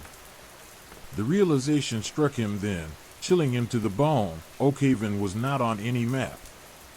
He checked his compass, his GPS, his phone, nothing. Oakhaven didn't exist, at least not in any conventional sense. It was a place outside of space and time, a pocket of reality tucked away from the known world. Or perhaps it had been, once. As dusk deepened into night, the unsettling atmosphere intensified. The silence became oppressive, a suffocating blanket that smothered every sound. The once charming houses now seemed menacing, their dark windows like eyes staring out from the shadows. He tried to leave, to retrace his steps, but the paths seemed to shift and change, the terrain morphing and contorting, as if the town itself was actively preventing his escape. He found himself walking in circles, the familiar landmarks dissolving into a maze of impossible angles and distorted perspectives. The very ground beneath his feet felt unsteady, as if the earth itself was groaning under some immense, unseen pressure. He stumbled upon a small, unassuming alleyway, tucked away behind a row of identical houses. The alley led to a small, overgrown garden, hidden behind a weathered wooden fence. He pushed open the creaking gate, the hinges groaning in protest, and found himself in a space entirely different from the rest of the town. The garden was vibrant, alive, a riot of color in the deepening twilight. Flowers bloomed in unnatural abundance, their scent overwhelmingly sweet, almost cloying. He was met with a wall of overgrown vegetation, ancient trees towering above him, their branches intertwining to form a dense canopy that obscured the sky. The air here was different, heavy with an unfamiliar energy, pulsing with a rhythm that resonated deep within his bones. He felt a presence here, something vast and ancient, something that felt both malevolent and curiously mournful. It was a feeling of immense power, a cosmic dread that pressed down upon him, crushing his very spirit. He felt watched, observed, but he couldn't see anything, nothing but the dense foliage and the endless darkness that lay beyond the garden's walls. He spent the rest of the night in the garden, huddled beneath the ancient trees, the unsettling presence of Oakhaven pressing in on him from all sides. The silence was profound, punctuated only by the rustling of leaves and the creaking of branches in the wind. He felt a growing sense of despair, a chilling realization that he might never escape this strange, unsettling place. The once idyllic town now felt like a prison, its beauty masking a terrifying, alien reality. The morning brought no relief, the town remained unchanged, its unsettling calm a deceptive facade. Elias knew, with a chilling certainty, that his ordeal was far from over. Oakhaven held him captive, and he had no idea how to escape. The sun, a pale disk struggling to pierce the encroaching gloom, cast long shadows that danced and writhed across the deserted streets of Oakhaven. Elias, his heart hammering a frantic rhythm against his ribs, continued his exploration. The silence was oppressive, a tangible weight pressing down on him, amplifying the sound of his own breath, the frantic beat of his pulse echoing in the empty spaces between the houses. He felt watched, the sensation a cold prickle crawling up his spine, though he saw no one. He passed house after house, each identical to the last in their unsettling perfection. White clapboard siding, neatly trimmed lawns, a picturesque facade masking a chilling emptiness. Each door stood slightly ajar, a silent invitation into the void within. He hesitated at several, the urge to investigate warring with a growing sense of dread. The feeling wasn't simply fear, it was something deeper, something akin to cosmic horror, a sense of profound wrongness that resonated in the very marrow of his bones. He finally succumbed to the compulsion, pushing open the door of a house near the town square. The hinges groaned a mournful protest, the sound sharp and unsettling in the suffocating silence. Inside, the air was thick with the scent of dust and decay, yet oddly, there was no musty odor. It was as if the house had been abandoned only moments ago. A table stood in the center of the room, set for a meal. Plates, gleaming under the meager light filtering through the dusty windows, were arranged with meticulous precision. Silverware lay neatly beside them, reflecting the faint light. A half-eaten loaf of bread sat next to a pot of stew, still steaming faintly. A woman's coat, a deep crimson, hung neatly on a chair near the fireplace. The scene was eerily perfect, utterly devoid of any sign of haste, panic, or struggle. It was as if the occupants had simply vanished into thin air, leaving behind a perfectly preserved tableau of their everyday life. Elias ran a trembling hand over the smooth surface of the table. The wood was cool to the touch, strangely smooth, almost polished. He picked up a spoon, its weight familiar yet unsettling in the context of the scene. He felt a wave of dizziness, a disorienting sensation of unreality. The house seemed to breathe around him, the silence vibrating with an unseen energy. He dropped the spoon, the metallic clang echoing unnaturally loud in the stillness. He moved from room to room, each identical to the last in its disconcerting neatness and terrifying emptiness. Bedrooms with neatly made beds, bathrooms with untouched toiletries, everything was in place, yet utterly devoid of life. In one room, he found a child's drawing on the floor, a crude rendering of a house nestled amongst impossibly tall trees. The drawing was vibrant, seemingly fresh, as if made only moments ago. The child's crayon, still clutched in a tiny hand drawn on the page, seemed to mock him. He left the house, a cold wave of dread washing over him. He walked further down the deserted streets, the silence broken only by the rhythmic thudding of his own heart. The stillness was unnerving, an absence of sound that felt almost more disturbing than a cacophony of noise. The wind, if there was any, seemed to avoid Oakhaven, leaving the town in an unnatural, oppressive calm. Then, he heard them, the whispers. Faint at first, barely audible above the pounding of his heart, the whispers grew in intensity as he moved deeper into the town. They were not words, not in any language he understood, but more like a symphony of murmuring voices, a chorus of unseen entities weaving through the empty streets. The whispers seemed to surround him, to seep into his very being, creating a sense of unease that went beyond simple fear. They were unsettling, disturbing, a subtle but relentless assault on his sanity. He tried to pinpoint the source, but the whispers seemed to emanate from everywhere and nowhere at once, a chorus from the very fabric of the town itself. The whispers danced on the edge of hearing, like the rustling of unseen wings in the empty air. They spoke of things he couldn't comprehend, hinted at a reality beyond his understanding, a truth that lay buried beneath the placid surface of this seemingly innocuous town. The whispers intensified as he approached the town square, the center of the unsettling silence. The buildings surrounding the square were larger, more imposing than the houses he'd seen before, their stone facades darkened by time and neglect. Each stood stark and lifeless, casting long, ominous shadows in the twilight. The silence seemed deeper here, heavier, as if the very air pressed down on him, constricting his lungs. In the center of the square stood a clock tower, its hands frozen at a time that seemed both ancient and impossibly recent. The clock face, cracked and faded, showed a time that didn't seem possible given the state of the houses and streets around it, a jarring juxtaposition of time itself. The clock's stillness was unnerving, mirroring the suspended animation of the town itself. He circled the square, the whispers growing louder, more insistent. They seemed to weave through the very stone of the buildings, hinting at unseen horrors, untold secrets.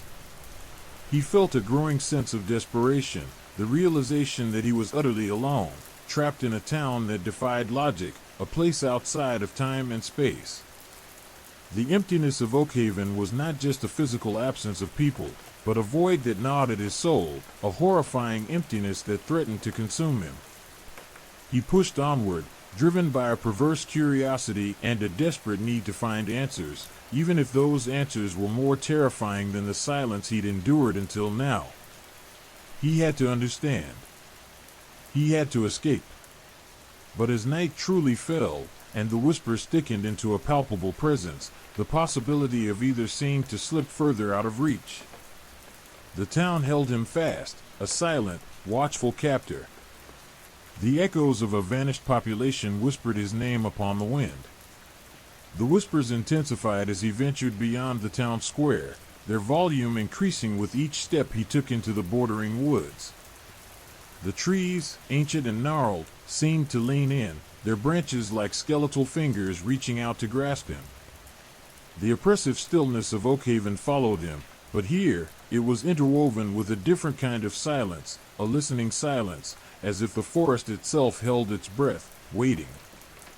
The air grew colder, a chill that seeped into his bones, having nothing to do with the fading light of the setting sun.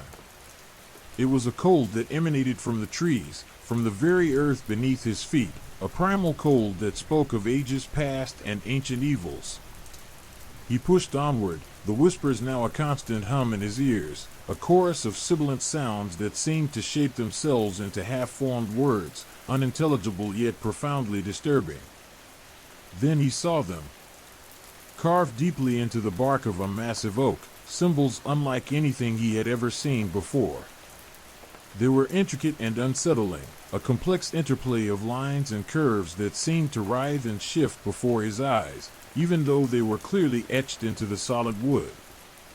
He recognized the patterns, vaguely, disturbingly, from the abandoned buildings within Oakhaven. These weren't just decorations, they were something more, something ancient and powerful.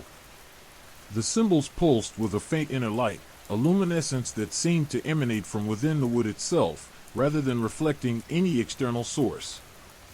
He reached out a trembling hand, his fingers brushing against the cool, smooth surface of the bark.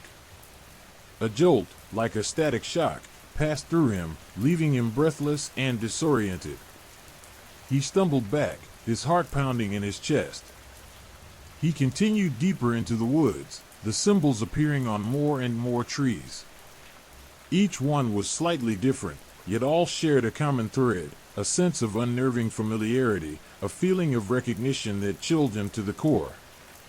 The whispers intensified, now accompanied by a low, guttural humming that seemed to vibrate through the very ground beneath his feet. The earth itself seemed to resonate with the sound, as if the forest was breathing, a vast, sentient being awakening from a long slumber. The trees grew taller, their branches intertwining overhead, forming a dense canopy that blotted out the last vestiges of daylight. The darkness intensified, becoming a living thing, pressing in on him from all sides. The whispers now formed into coherent phrases, though the language remained alien, a tongue that resonated deep within his subconscious, triggering primal fears he hadn't known he possessed. He stumbled upon a clearing, a small circle of bare earth surrounded by the towering trees. In the center of the clearing stood a single stone, upright and unblemished, its surface covered in the same unsettling symbols he'd seen on the trees. The stone radiated a palpable energy, a powerful presence that seemed to drain the life from everything around it. He felt a compulsion to touch it, a perverse curiosity that warred with an overwhelming sense of dread. As he approached the stone, the humming intensified, reaching a fever pitch that caused the very air to vibrate. He felt a pressure in his ears, a ringing sound that threatened to shatter his sanity. The whispers became a cacophony, a chorus of voices speaking in unison, their words forming and reforming, constantly shifting, never coalescing into any meaningful pattern.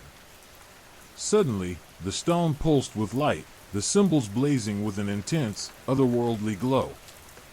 A voice, not heard through his ears but felt deep within his mind, spoke to him, not in words but in images, images of a town sinking into the earth, of people screaming in silent terror, of a vast, unknowable entity consuming everything in its path. The images were terrifying, yet strangely alluring, drawing him into a vortex of horror and fascination. He felt a pull, a gravitational force that tugged at his very being, threatening to draw him into the earth, into the heart of the darkness. He fought against it, his will struggling against an overwhelming power that threatened to consume him. He stumbled back, his mind reeling from the onslaught of images.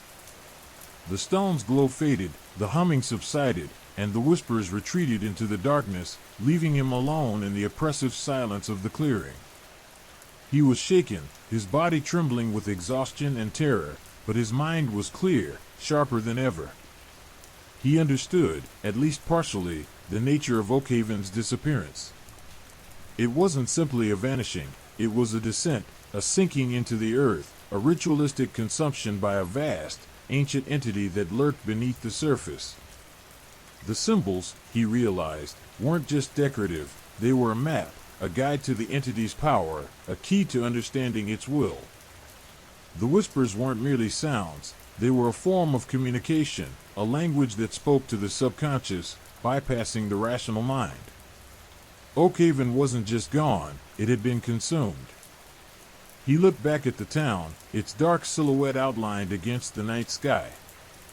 The silence seemed more profound, more oppressive now that he understood its nature. It wasn't the silence of emptiness, but the silence of consumption, the silence before the storm. He knew then that he couldn't stay, that he had to escape, not only from Oakhaven but from the entity that had consumed it. The whispers still echoed faintly in the distance, a warning, a reminder of the horrifying truth lurking beneath the surface of the seemingly peaceful forest. The forest floor itself felt strange beneath his feet, soft and yielding, like it was made of something other than soil, something alive and aware. His escape was hampered by a growing sense of disorientation. The trees, once distinct, seemed to shift and blur, their forms twisting and melting before his eyes. The path he had taken, so clear a moment before, now seemed to twist and turn unpredictably, leading him in circles. He was lost, not just physically, but mentally. The forest seemed to be playing with him, twisting reality to its will, using his own fear and uncertainty to keep him trapped. He moved onward, his pace quickening, driven by a primal fear that now mixed with the creeping feeling that he was not merely lost, but was being herded, guided by unseen forces. The undergrowth snagged at his clothing, branches whipped at his face, and the air thickened, becoming heavy and difficult to breathe. Panic threatened to overwhelm him, but he fought it down, focusing on his need to escape, his need to get away from the place that had stolen Oakhaven. He stumbled, falling to his knees amidst the tangled roots, and in doing so, he glimpsed something in the flickering darkness, a glint of metal, half buried in the mud. He scrambled toward it, ignoring the pain and the scraping of his skin, the need to escape overwhelming all other considerations. It was a rusted piece of machinery, a part of something larger, impossibly ancient, that was far too deep within the earth for him to comprehend. His fingers brushed against cold metal etched with those same impossible symbols, and he felt the faint pulse of some deep, unknowable power emanating from it. This was not just a vanished town, this was a gateway, a wound in the fabric of reality itself. He knew then he was unlikely to escape unscathed, if at all. Oakhaven's secret was far more terrifying than he had ever imagined, and he was now caught in a maelstrom of cosmic horror, a battle against an ancient entity whose power far exceeded his comprehension. The whispers were no longer merely sounds, but a suffocating presence, tightening their grip on his sanity. He was entangled in something far older than humanity, a force that had consumed Oakhaven and was now beginning to consume him as well. The trees seemed to close in, the darkness pressing against him, and the whispers promised oblivion. He ran, blind and desperate, into the ever-deepening night. The chilling wind whispered through the skeletal branches of the trees, a mournful dirge accompanying his desperate flight. He stumbled, his breath ragged, his lungs burning with the exertion. The forest, once a source of terror, now offered a semblance of refuge, a twisted sanctuary from the oblivion that awaited him in the heart of the darkness. He pressed on, driven by an instinct for survival, fueled by the desperate hope of escaping the nightmare that had ensnared Oakhaven. His frantic search for an escape route led him to a clearing, a small, strangely serene space amidst the oppressive chaos of the woods. In the center, half hidden amidst the undergrowth, stood a dilapidated structure, a church, its stone walls weathered and crumbling, its roof partially collapsed. An unsettling sense of familiarity washed over him, a recognition that was both disturbing and strangely comforting. He had seen this church before, or at least a version of it, in fleeting, fragmented visions conjured by the stone in the clearing. He approached cautiously, his heart pounding in his chest, the whispers still echoing faintly in his ears. The church door, hanging precariously on its hinges, swung inward with a groan, revealing a dark, cavernous interior. The air inside was thick with the scent of dust and decay, a suffocating blanket that seemed to cling to him, weighing down his already exhausted body. He fumbled for his flashlight, its beam cutting through the gloom, illuminating the crumbling walls, the scattered debris, and the eerie silence that reigned within. He began to explore the church, his steps echoing eerily in the vast emptiness. Rows of broken pews lined the aisle, their wood rotting and splintered. Stained glass windows, shattered and cracked, depicted scenes of idyllic pastoral life, a stark contrast to the grim reality of the church's current state. The altar was reduced to rubble, a silent testament to the devastation that had befallen this forgotten place. As he explored further, his flashlight beam fell upon a small, wooden chest tucked away in a shadowed corner. He approached cautiously, opening the chest with trembling hands. Inside, nestled among faded velvet lining, lay a leather-bound diary, its pages yellowed and brittle with age.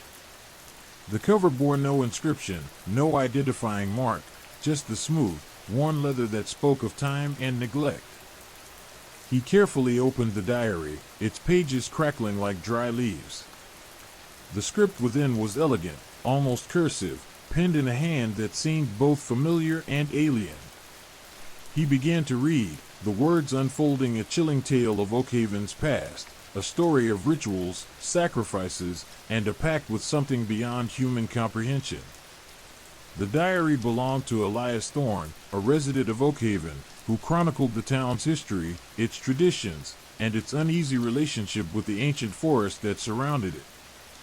The entries detailed annual rituals performed by the townsfolk, strange ceremonies involving symbols eerily similar to those he had seen carved into the trees. The rituals, Elias wrote, were meant to appease an ancient entity, a powerful being that dwelled beneath the earth, sustaining Oakhaven's existence in exchange for something. The nature of the something was never explicitly stated, but the entries hinted at sacrifices, offerings, and a terrible price paid for the town's continued survival. The language became increasingly cryptic, filled with veiled references and ambiguous phrasing, as if Elias himself was struggling to grasp the true nature of the entity he worshipped. As the diary progressed, the tone shifted from meticulous record-keeping to frantic scribbles, the entries growing shorter, more disjointed, and increasingly filled with a sense of impending doom. Elias's handwriting became erratic, his words frantic and barely legible. He wrote of growing unease among the townspeople, of whispers and nightmares, of a growing sense of dread that permeated every aspect of their lives. He spoke of cracks appearing in the earth, of strange occurrences in the forest, and of a palpable sense of unease that settled over Oakhaven like a shroud. He described the rituals becoming more intense, more desperate, yet less effective in appeasing the entity beneath. The town's fate seemed sealed, its demise inevitable. The final entries were a chaotic jumble of words, frantic pleas for salvation interspersed with chilling descriptions of the entity's growing power. The language became completely unintelligible, a stream of consciousness that reflected Elias's descent into madness. The final entry was simply a single, chilling word, consumed. The diary fell from his trembling hands, the leather cover striking the cold stone floor with a soft thud. He sat there, stunned, the weight of Elias's chilling tale pressing down on him, a terrifying explanation for Oakhaven's disappearance. It wasn't a simple vanishing, it was a ritual gone horribly wrong, a catastrophic event that had consumed the town and its inhabitants. The symbols, the whispers, the entity, everything he had experienced pointed to a single, horrifying truth: Oakhaven hadn't vanished. It had been sacrificed, offered up to a being beyond human comprehension, a cosmic horror that lurked beneath the surface of the earth, patiently waiting for its next offering. And he, a mere witness to this terrible truth, was now caught in the entity's insatiable hunger. A new wave of terror washed over him, colder and more profound than anything he had experienced before. He understood now the true nature of his predicament. He wasn't merely lost, he was trapped. Oakhaven's fate was his own, a grim reflection of his own impending doom. The diary was a testament to the town's demise, a horrifying prophecy that extended its grasp toward him. He wasn't just escaping Oakhaven, he was fleeing a cosmic entity that had already claimed a town and now sought to devour him too. He was running, not from a forest, but from the very fabric of reality itself, a reality tearing at the seams, revealing the horrifying truth of a world far older, far more terrifying than he could ever have imagined. The whispers, once a distant murmur, now surged around him, a tangible presence pressing in on his sanity. He staggered to his feet, his body trembling, his mind reeling. He knew he had to escape, to leave this accursed place before the entity claimed him as well. But escape seemed impossible. The forest itself seemed to be working against him, the trees twisting and turning, the shadows lengthening, the whispers growing stronger with each passing moment. The diary had given him answers, but it had also given him a chilling realization: there was no escape. Only oblivion. He was caught in the web of a cosmic horror, and the end was fast approaching. The chilling revelation from Elias Thorne's diary fueled his desperate flight. He scrambled to his feet, the leather-bound book clutched in his hand like a lifeline, its pages whispering warnings of a doom he now fully understood. The serene clearing, the dilapidated church, all were now imbued with a sinister significance, each detail a chilling reminder of the cosmic horror that lay beneath Oakhaven. He had to escape, not just from the town, but from the entity that had consumed it. His initial attempts to leave the clearing proved futile. The forest, once a maze of shadowy paths, now seemed to actively resist his passage. Trees twisted and gnarled, their branches reaching out like skeletal fingers, blocking his way. Paths vanished as he approached, replaced by impassable thickets. The very ground seemed to shift and undulate beneath his feet, refusing to yield a steady path. The whispers intensified, swirling around him, a cacophony of chilling murmurs that assaulted his sanity, whispering promises of oblivion. He tried to retrace his steps, hoping to find the path he had taken to the clearing, but the woods were a shifting labyrinth, their configuration constantly changing, mocking his efforts. Every turn led to a dead end, every path dissolved into impassable undergrowth. Despair began to creep into his heart, a cold, insidious tendril that wrapped around his hope, suffocating its flame. He stumbled through the dense undergrowth, his clothes torn, his skin scratched, his body aching with exhaustion. The night was closing in, the shadows lengthening, casting the forest in an even deeper cloak of darkness. The whispers intensified, morphing into a chorus of mocking laughter that echoed through the trees, a symphony of his impending doom. Panic threatened to overwhelm him, but the memory of Elias Thorne's final desperate words, consumed, spurred him onward. He couldn't let that fate befall him. Driven by a primal instinct for survival, he continued his frantic search for an escape route. He recalled details from the diary, specific descriptions of the town's rituals and layout. He remembered Elias mentioning a hidden path, a secret passage used only during the annual ceremonies, a pathway that ran beneath the earth, skirting the entity's influence. A desperate gamble, but perhaps his only chance. He reread the relevant passage, poring over Elias's frantic scrawl, searching for clues. The text described a series of symbols carved into specific trees lining a particular path, symbols similar to those he had seen etched on the stone he had stumbled upon. These symbols, according to Elias, were a key, a guide to the hidden path. Guided by the diary's cryptic descriptions, he began to search for the marked trees. Hours passed in a blur of frantic searching, his resolve fueled by the chilling certainty of his impending doom. He found the first tree, its bark marked with the peculiar symbol, a strange spiral intertwined with sharp angles. Hope surged in his chest, fragile but potent. He located the others, each marked with the same chilling symbol, leading him ever deeper into the heart of the forest. The path was far from easy. It was a treacherous route, winding through treacherous terrain, passing through rocky ravines and across rushing streams. The forest continued its resistance, but this time, it was a resistance he was able to overcome, the symbols acting as a guide, shielding him from the forest's malevolent influence. The whispers diminished in intensity, becoming a distant murmur as he delved deeper into the hidden path. The path eventually led him to a cave, its entrance concealed behind a curtain of ivy. The air within was cold and damp, carrying the earthy scent of the soil, free from the oppressive presence that hung over the rest of the forest. Following a narrow passage, he emerged into another clearing, different from the one where he found the church.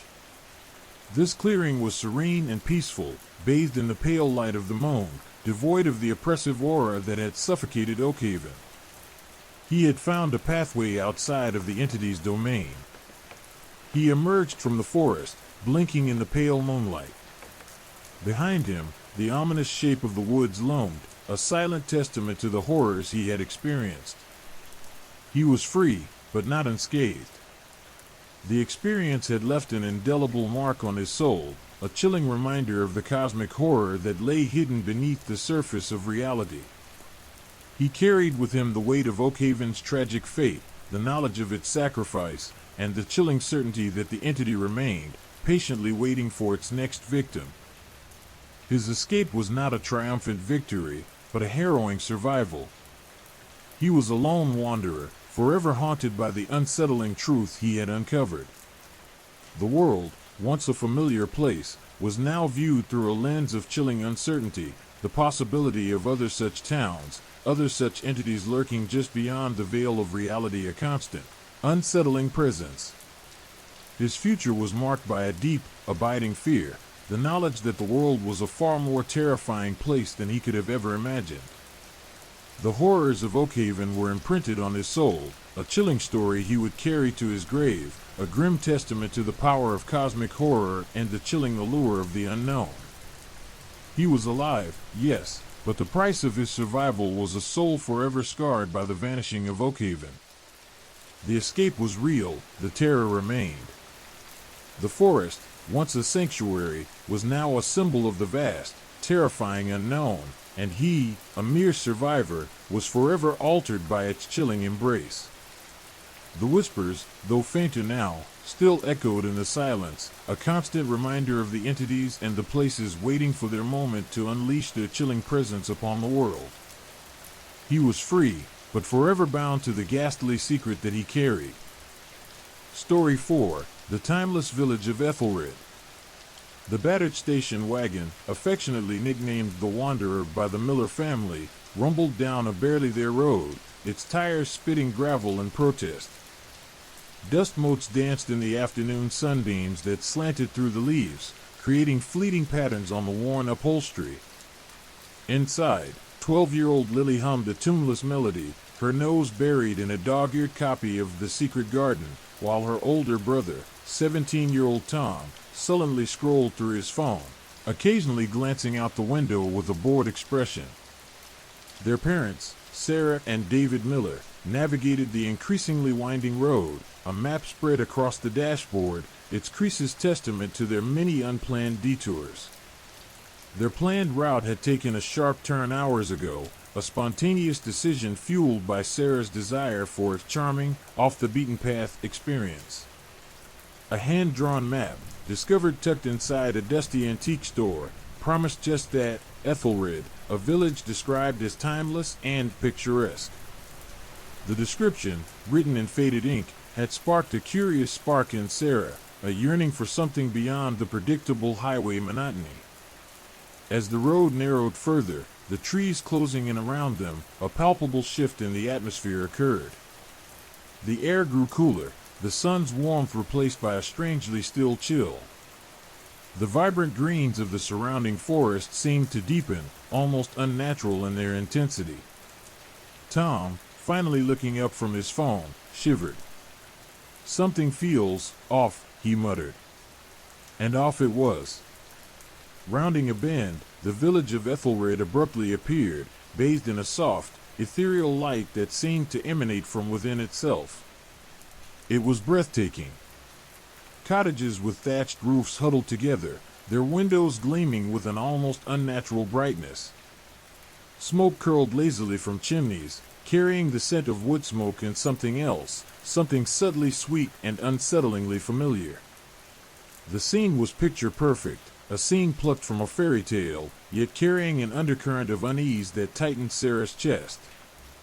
Ethelred was quiet, disturbingly so. There was no sound of children playing, no barking dogs, no cheerful chatter. Just the gentle rustling of leaves and the soft murmur of what sounded suspiciously like a distant, rhythmic chanting. They parked the wanderer, the silence pressing in on them the moment the engine fell still. Lily, ever the adventurous one, was already scrambling out of the car, her eyes wide with wonder. Their initial exploration was idyllic. The village was impeccably preserved, each building seemingly untouched by the passage of time. Flowers in vibrant hues bloomed in perfectly manicured gardens, their colors unnaturally vivid. The people they encountered were dressed in clothes that seemed centuries out of date, their smiles fixed and unnervingly uniform. They all seemed to know each other, exchanging knowing glances as the millers passed, their conversations murmured in a dialect both beautiful and utterly incomprehensible.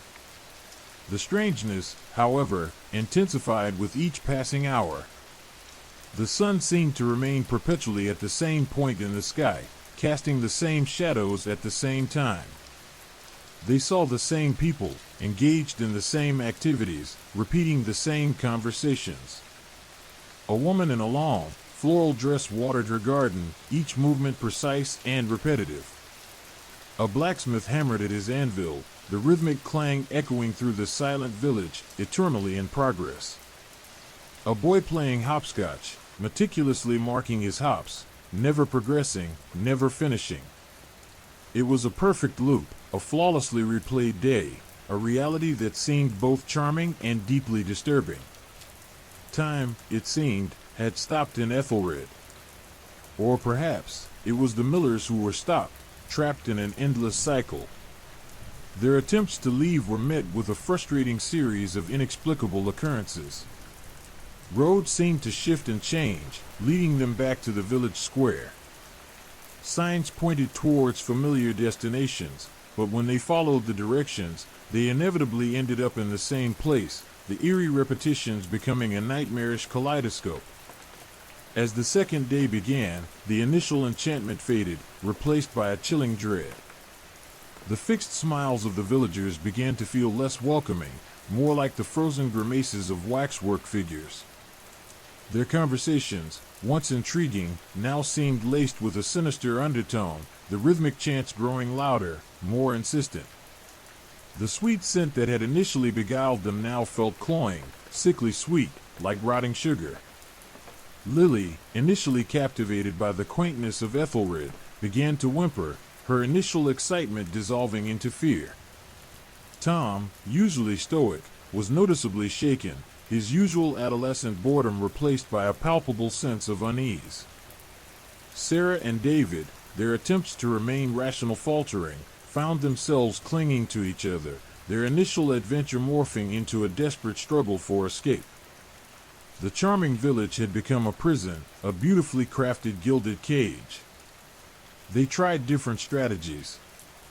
They attempted to break the loop by deliberately altering their actions, by refusing to follow the predetermined path. Yet, no matter what they did, they were inevitably returned to the exact moment they started. Each attempt to deviate from the set routine resulted in the same disturbing sequence of events, repeating the same words spoken by the same people, encountering the same events with horrifying exactitude. The village was a relentless machine, grinding them down, wearing away their resistance. The sense of isolation intensified, the oppressive silence of the seemingly endless cycle amplifying their fear. Nights were even more disturbing, the endless loop of daylight giving way to a perpetually twilight gloom where the rhythmic chants resonated against the silence of the sleeping village. They started noticing strange patterns in the villagers' behavior, subliminal cues that they had missed before, fleeting expressions that suggested a deeper, more sinister reality beneath the serene exterior. The longer they remained, the more it felt like they were caught in a macabre theater production, the audience being the villagers, and they, unwilling actors in a play they could never leave. Their food supplies dwindled. Their car, seemingly bound to the timeless village, refused to start. Their cries for help were swallowed by the unnatural stillness that had enveloped Ethelred. Hope was a fading ember, threatened by the chilling reality of their unending confinement. The once charming village now felt like a living nightmare, a beautiful prison crafted from an alien sense of time and space. The very fabric of reality seemed to warp and shift around them, the lines between dream and nightmare blurring into a sinister, relentless loop. They were trapped, not just in a village, but in a timeless purgatory, their only company the unnervingly predictable routine of Ethelred, their escape an impossible dream. The Millers were alone, trapped in a timeless dance with their own encroaching despair.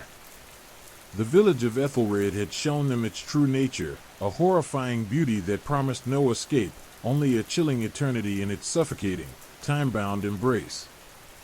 The nightmare was far from over. The escape they craved was nowhere in sight. The endless loop continued, day bleeding into day, each sunrise a cruel reminder of their imprisonment. The chilling realization that they were utterly and hopelessly lost consumed them, threatening to unravel their sanity and break their spirits in the face of their inescapable doom. The third Tuesday dawned much like the others, the sun hanging perpetually in the same position in the sky, casting the same long shadows across the cobblestone streets. The rhythmic chanting, which had grown increasingly insistent, seemed to weave itself into the very fabric of their existence, a constant, unsettling hum that vibrated in their bones. David, usually the pragmatic one, found himself staring blankly at the repetitive scene before him, the woman watering her eternally blooming garden, the blacksmith's hammer ringing out its endless rhythm against the anvil, the boy never advancing in his game of hopscotch. The predictability had become a torment, the repetition a maddening echo of their inescapable fate. Sarah attempted a different strategy that day. Instead of trying to leave the village, she decided to interact with the villagers more directly. She approached the woman tending her garden, offering a smile that felt brittle and forced even to her own lips. The woman, whose face was as unchanging as a painted mask, simply returned the same vacant smile, continuing her monotonous task as if Sarah were invisible. Sarah tried to engage her in conversation, but the woman's response was a series of murmured, incomprehensible phrases, her eyes never leaving the flowers she so meticulously tended. Tom, ever the skeptic, watched from a distance, his face etched with a grim determination. He tried to reason with the situation, analyzing the patterns, searching for inconsistencies. He'd noted the precise timing of each event, the exact words spoken, the unwavering movements of the villagers. He'd even attempted to measure the shadows, convinced that some slight variance in their length could reveal a flaw in the loop, a chink in the seamless repetition. But there was nothing. Ethelred was a clockwork mechanism, perfectly wound, relentlessly accurate. Lily, however, had become withdrawn, her initial wonder replaced by a haunting silence. She clung to her father, her eyes wide with a fear far beyond her years. She no longer spoke, only occasionally whimpering softly, her gaze fixed on the ground, her small hands twisting in her father's. Her quiet terror was a constant, chilling reminder of the psychological toll the endless Tuesday was taking on the family. That evening, as the perpetually twilight sky settled over Ethelred, they tried a drastic measure. David, fueled by desperation and a flicker of fading hope, attempted to damage the Wanderer. He used a rock to smash the headlights, hoping to trigger some change, some reaction in the seemingly unbreakable loop of their existence. He scratched the paint, broke the taillight, even tried to pry open the hood, yet nothing. When he went to sleep, exhausted and despairing, the vehicle was just as it had been before, perfectly untouched, as if the damage had never occurred. Days melted into each other, indistinguishable. The attempts to escape grew more frantic, more desperate. They tried hiding, running, even screaming, all to no avail. Each morning they awoke to the same unsettling scene, the same perfect loop of a day. The villagers, with their fixed smiles and enigmatic chanting, were their constant, unwavering companions. The feeling of impending doom grew stronger with every passing hour, transforming their once exciting adventure into an unyielding nightmare. One Tuesday, David discovered a hidden path, a barely visible track leading away from the village. Excitement flared in his chest, a brief, fragile spark in the encroaching darkness. He urged the family to follow him, their steps silent, their hearts pounding in unison. For a while, it felt as though they were actually leaving. They walked for hours, the path twisting and winding through a landscape that shifted and changed around them, as if testing their resolve. The woods deepened, the shadows lengthening, a growing sense of foreboding seeping into the silence. But as the path finally emerged from the forest, they found themselves standing in the center of the village square, their hopes dashed against the unrelenting reality of the loop. The same people were there, engaged in their eternally repetitive tasks, the rhythmic chanting as constant as the beat of their own hearts. The very trees seemed to shift and rearrange themselves, creating a constantly changing labyrinth that always returned them to the same point, a mocking reminder of their futility. The weight of their despair grew heavier. The rhythmic chanting seemed to invade their thoughts, the sweet cloying scent filling their lungs. They started seeing patterns in the endless repetition, unsettling details they had missed before. The way the blacksmith held his hammer, the subtle tremor in the woman's hands as she watered the flowers, the almost imperceptible flicker in the boy's eyes as he replayed the same hop in his hopscotch game. These minuscule details, once missed in the overwhelming repetitiveness, now spoke of something more, something deeply disturbing and inhuman. Their food supply dwindled to mere scraps. Their sanity was starting to fray. Their once tight bond as a family was beginning to unravel under the unrelenting pressure of their predicament. The hope of escape felt like a cruel joke, the dream of a reality outside the perpetually Tuesday loop a mere fantasy. They were trapped, not just in a village, but in a timeless cage of their own minds, their perception of reality twisted and distorted. Ethelred had become a malevolent puppeteer, manipulating their existence, and they were nothing more than its puppets. As another Tuesday began, a different, chilling truth began to emerge. It was not just the village that was trapped in time, they were too. Each day, each repetition, chipped away at their memories, their sense of self. They started questioning their own identity, their own existence. Were they truly the Millers, or were they merely characters in Ethelred's relentless play, their memories altered, their personalities shaped by the village's malicious hand? The lines between reality and illusion blurred. The faces of the villagers no longer held a veneer of normalcy. They were masks, their eyes devoid of life, mirroring their own growing emptiness. The once attractive village square seemed to fester with an unseen malice, a suffocating presence they couldn't ignore. The sweet scent, now a constant reminder of their unending torment, was the last shred of the illusion Ethelred had weaved around them. It was a suffocating prison of repetition, where even the promise of death seemed an impossible escape. The perpetual Tuesday of Ethelred had claimed them. The Millers, trapped in a terrifying, endless loop of an existence, were no longer on an adventurous family trip, but rather victims of a cosmic horror far beyond human comprehension. The timeless village held them captive in an unchanging nightmare of repetition, leaving behind no glimmer of hope for their survival. Their reality had become a macabre stage, and their desperate struggle for freedom, a performance doomed to replay endlessly within the heart of the uncanny village. The unsettling realization dawned slowly, like the creeping tendrils of ivy snaking across the crumbling walls of Ethelred.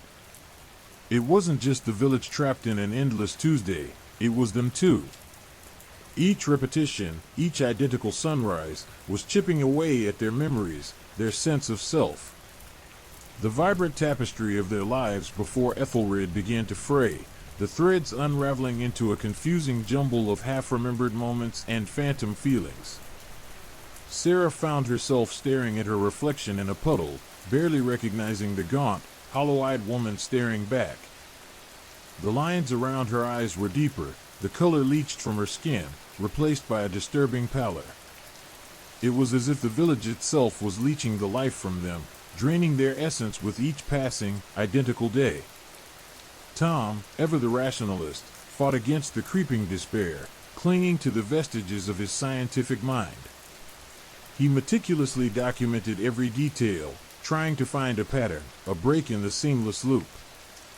He noted the slight differences in the villagers' actions, the almost imperceptible shift in the way the blacksmith raised his hammer, or how the woman's smile sometimes faltered for a fleeting instant. But these inconsistencies only served to deepen the mystery, hinting at something more sinister beneath the surface of the endless repetition. Lily, once a bright and curious child, became a silent shadow, her eyes filled with an ancient, chilling wisdom that belied her age. She would wander the cobblestone streets alone, her small hand tracing the worn grooves of the stone, her gaze fixed on something unseen, some presence only she could perceive. She no longer spoke, but sometimes she would let out a low, guttural moan that seemed to echo the tormented souls of the village. David, her father, felt a rising terror, a sickening realization that their daughter, once full of life and innocence, was becoming something else entirely, another casualty of Ethelred's timeless prison. One Tuesday, while sifting through the rubble of what he believed to be an abandoned outhouse, David discovered a weathered, leather-bound book. Its pages were brittle and yellowed, the script penned in an archaic hand that was both elegant and unsettling. The book spoke of a pact, a dark bargain struck generations ago between the villagers and an entity beyond human comprehension. In exchange for prosperity and safety from the outside world, they had surrendered their temporal existence, tethering Ethelred to a single, eternally repeating day. The book detailed the ritual, the sacrifice made, and the consequences that followed. The villagers had forgotten or perhaps chosen to ignore the existence of time outside their perpetual loop. Their memories were selectively altered, their perception of reality warped to fit the confines of their timeless prison. Ethelred had become a living paradox, a place existing outside the normal flow of time. The book revealed not just the history of Ethelred, but a chilling prophecy, the day when the loop would break, unleashing the entity upon the world. Armed with this knowledge, David attempted to reason with the villagers. He showed them the book, pointing out the passages describing their history, their pact. He tried to explain the reality of time beyond their limited perception, but his words fell on deaf ears. The villagers stared at him with vacant smiles, their eyes devoid of understanding, or perhaps deliberately veiled in an impenetrable curtain of ignorance. Their minds seemed to be as bound as their bodies to the perpetual Tuesday, their will eroded, their thoughts muted by the suffocating weight of their timeless prison. The family's hope, once a flickering flame in the encroaching darkness, began to diminish. Their desperate attempts to leave the village had failed repeatedly. Each time they thought they were escaping, they were inexorably drawn back to the village square, the unchanging center of their inescapable nightmare. The villagers, with their cryptic chants and unchanging routines, seemed to be guardians of the time warp, their presence a constant, unsettling reminder of their captivity. Their dwindling supplies of food and water exacerbated their desperation.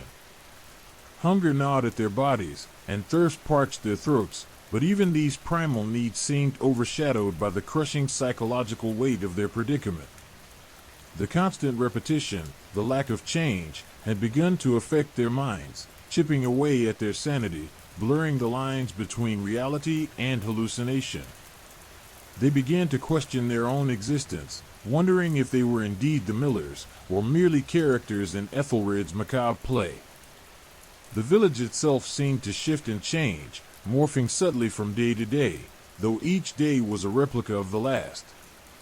The cobblestone streets seemed to writhe, the buildings shifting and reforming, their shadows stretching and contracting in unsettling ways. The once charming village square now exuded a sense of malevolence, the air thick with a cloying sweetness that clung to the back of their throats, a nauseating perfume of decay and dread. Even the night sky remained eternally twilight, a perpetual dusk that hinted at a reality beyond their comprehension, a reality they could no longer access. The stars remained motionless, frozen in their celestial dance, mirroring the eternal stillness of the village itself. The rhythmic chanting of the villagers echoed through their minds, a hypnotic drone that amplified the feeling of inescapable doom. As another Tuesday dawned, a horrifying conclusion presented itself. The villagers weren't just participants in this endless loop, they were the guardians, the unwitting jailers of a cosmic prison. Their ancestors had made the pact, binding Ethelred to a specific point in time, sacrificing their perception of reality for the illusion of security. They were prisoners of their own making, their minds warped and molded to maintain the temporal anomaly, their lives reduced to a repetitive, monotonous existence, a perpetual performance in a macabre play dictated by forces beyond human understanding. They were the living embodiment of Ethelred's timeless secret, a testament to the terrifying consequences of a pact with the unknown. The Miller's presence had become an anomaly within the anomaly, a ripple in the stagnant pool of Ethelred's timeless existence, a disturbance that threatened to break the precarious balance, unleashing the ancient entity that had bound the village to its relentless loop. Their escape, if it were even possible, would come at a terrible cost, a cost that would not just affect them, but the world beyond Ethelred. The timeless village, it seemed, held a secret far more terrifying than a simple loop of time. It held a secret that could unravel reality itself. The gnawing hunger had become a constant companion, a relentless reminder of their dwindling resources. The meager supplies they brought with them were almost exhausted. Each bite of stale bread, each sip of lukewarm water, felt like a precious ritual, a desperate clinging to the vestiges of their former lives. The once vibrant colors of their clothing had faded, mirroring the fading hope in their hearts. Their faces, etched with exhaustion and fear, reflected the relentless pressure of their timeless prison. Sleep offered little respite, haunted by fragmented visions of distorted faces and the rhythmic chanting that seemed to pulse through the very fabric of Ethelred. David, spurred by a desperate hope bordering on madness, reread the ancient book. The archaic script, now partially memorized, detailed not just the pact, but also a potential method of breaking the loop. It spoke of a sacrifice, a relinquishing of something precious, a payment to the entity that held Ethelred captive. The ritual, however, was vague, hinting at a symbolic act, a surrender of their very essence to the timeless prison itself. The book offered no guarantees, only a slim chance of escape, a desperate gamble with potentially devastating consequences. Sarah, her eyes hollowed by exhaustion and fear, studied the worn, brittle pages. The words, once cryptic, now seemed to echo the turmoil within her own heart. The book spoke of a balance, a delicate equilibrium maintained by the villagers' unwitting participation in the time loop. Their surrender to the endless Tuesday was the price for Ethelred's existence outside the normal flow of time. Disrupting this balance, the book implied, was the only way to break the loop, but at an immense cost. Tom, despite his waning rationalism, found himself reluctantly accepting the possibility of the ritual.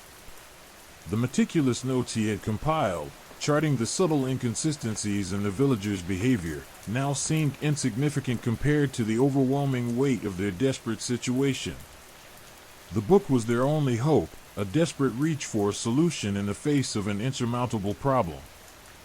He began to see the patterns, the subtle shifts in the village itself, as signs, whispers from the entity that governed their reality. Lily, once a vibrant, curious child, remained silent, her gaze fixed on something beyond their comprehension. She no longer responded to their attempts at comfort or communication. But there was something in her eyes, an unnatural clarity, a strange knowing that chilled David to the bone. He started to wonder if Lily, in her silent way, was more attuned to the reality of Ethelred than any of them. Was she a conduit to something beyond their understanding? Was she seeing something they couldn't? The line between innocence and an unnerving knowing had completely blurred. The family gathered in the village square, the center of their inescapable nightmare, under the perpetual twilight sky. The villagers, their faces devoid of expression, went about their daily routine, oblivious to the desperate act unfolding before them. David, his voice trembling, read the final passage of the ancient book, a passage that detailed the symbolic sacrifice. The ritual called for a complete surrender, a conscious act of releasing themselves from their temporal existence within Ethelred. It was a gamble, a desperate hope that by sacrificing their place within the loop, they could break the spell for everyone. As David spoke, a cold wind swept through the square, carrying with it the scent of decay and the chilling whisper of unseen things. Sarah felt a deep, visceral dread, a cold fear that seeped into her very bones, but the alternative was far worse, an eternity of endless Tuesdays. The thought of their daughter being consumed by the village's unending loop was far more frightening than any death. Tom, his scientific mind struggling to reconcile the impossible with the desperately necessary, prepared to document the ritual, trying to find a logical explanation for the seemingly supernatural events. Even in his desperation, he couldn't entirely abandon his rational mind. He prepared his notebook and pen, determined to record everything, hoping against hope to find some clue amidst the seemingly chaotic occurrences. He looked to Lily, expecting to see fear or confusion, but found instead a disconcerting serenity. Lily, as if understanding the significance of the moment, reached out and took David's hand. Her touch sent a shiver down his spine, a touch cold yet oddly comforting. It was a strange feeling, a cold calm that transcended simple fear. In her eyes, he saw not fear but a sense of acceptance, a quiet understanding of what must be done. The family joined hands, a circle of shared fear and desperate hope. David chanted the words from the ancient book, his voice a fragile tremor against the oppressive silence of Ethelred. As he uttered the final incantation, a strange energy filled the air, a tangible force that seemed to crack the very fabric of reality. The unchanging twilight sky twisted and warped, the stars momentarily losing their frozen positions. The cobblestones beneath their feet quivered, the buildings seeming to groan and shift. A deafening silence followed, broken only by the pounding of their hearts. Then, a blinding white light engulfed them, washing away the eerie twilight and the oppressive weight of Ethelred's timeless prison. The light was overwhelming, blinding, but it wasn't painful. It was as if they were being dissolved, their essence dissolving into the cosmic chaos of the rift they had opened. When the light subsided, the world was different. The perpetual Tuesday was gone. The village square, once the heart of their endless nightmare, now lay bathed in the warm glow of an ordinary afternoon sun. The villagers, their eyes now clear and filled with a newfound awareness, stared around them in silent wonder, their faces displaying a mix of confusion and astonishment. They were no longer bound to the endless repetition. Their time, once stolen, had been returned. The Millers, however, were gone. Vanished without a trace, their sacrifice complete. Their physical forms had ceased to exist within Ethelred's reality. But somewhere, beyond the confines of the timeless village, their essence remained. The cost of freedom was their individual existence. They had chosen to become a part of the very fabric of Ethelred, merging with its collective consciousness, their souls now interwoven into the very essence of the village they had saved. The village was freed from its endless loop, but at the cost of their lives. Their desperate gamble had succeeded. They had broken the time loop, but at a cost far greater than they could have ever imagined. A sacrifice that would remain forever a chilling testament to the terrible power of places that defy the laws of nature. The village lived, but the Millers did not. Their story became a legend whispered in the wind, a reminder of the desperate sacrifices sometimes needed to conquer the unfathomable horrors that lurk in the shadows of the world. Ethelred would forever bear the scars of its timeless prison, and the memory of those who broke its chains. The blinding white light receded, leaving behind not the expected normalcy, but a disorienting twilight that felt both familiar and profoundly altered. The village square remained, the same cobblestones underfoot, the same perpetually gloomy sky overhead, but something was different. The oppressive weight of the endless Tuesday had lifted, replaced by a strange, unsettling lightness. The villagers, however, were not the same. Their eyes, once vacant and lifeless, now held a flicker of something akin to awareness, a dawning comprehension of their past imprisonment. They moved with a newfound hesitancy, their actions less robotic, their movements imbued with a strange, almost fragile grace. David found himself standing slightly apart from the others, a disquieting distance that felt both physical and metaphysical. He felt different. Lighter, somehow, as if a significant burden had been lifted, yet strangely hollowed out, as if a core part of himself had been irrevocably lost. He ran a hand through his hair, the familiar gesture feeling alien, the texture of his hair unfamiliar. He looked at his hands, examining the faint lines etched in his palms. They looked the same, yet somehow older. Was it the light, the altered reality, or something deeper, something within him? Sarah felt a similar disconnect.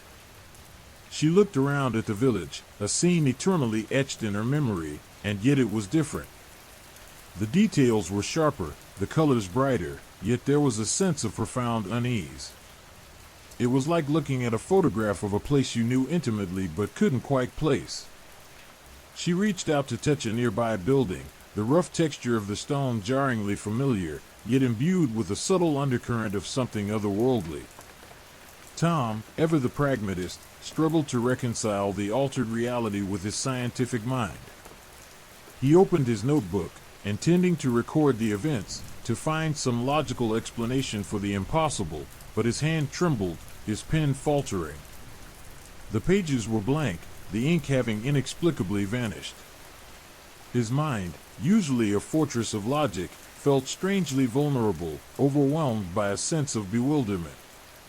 He looked at his own hands, noticing the same unsettling older quality that haunted David. His memory felt muddled, moments shifting and blurring like a watercolor painting left out in the rain. Lily, however, was unchanged, or perhaps changed in ways that defied comprehension.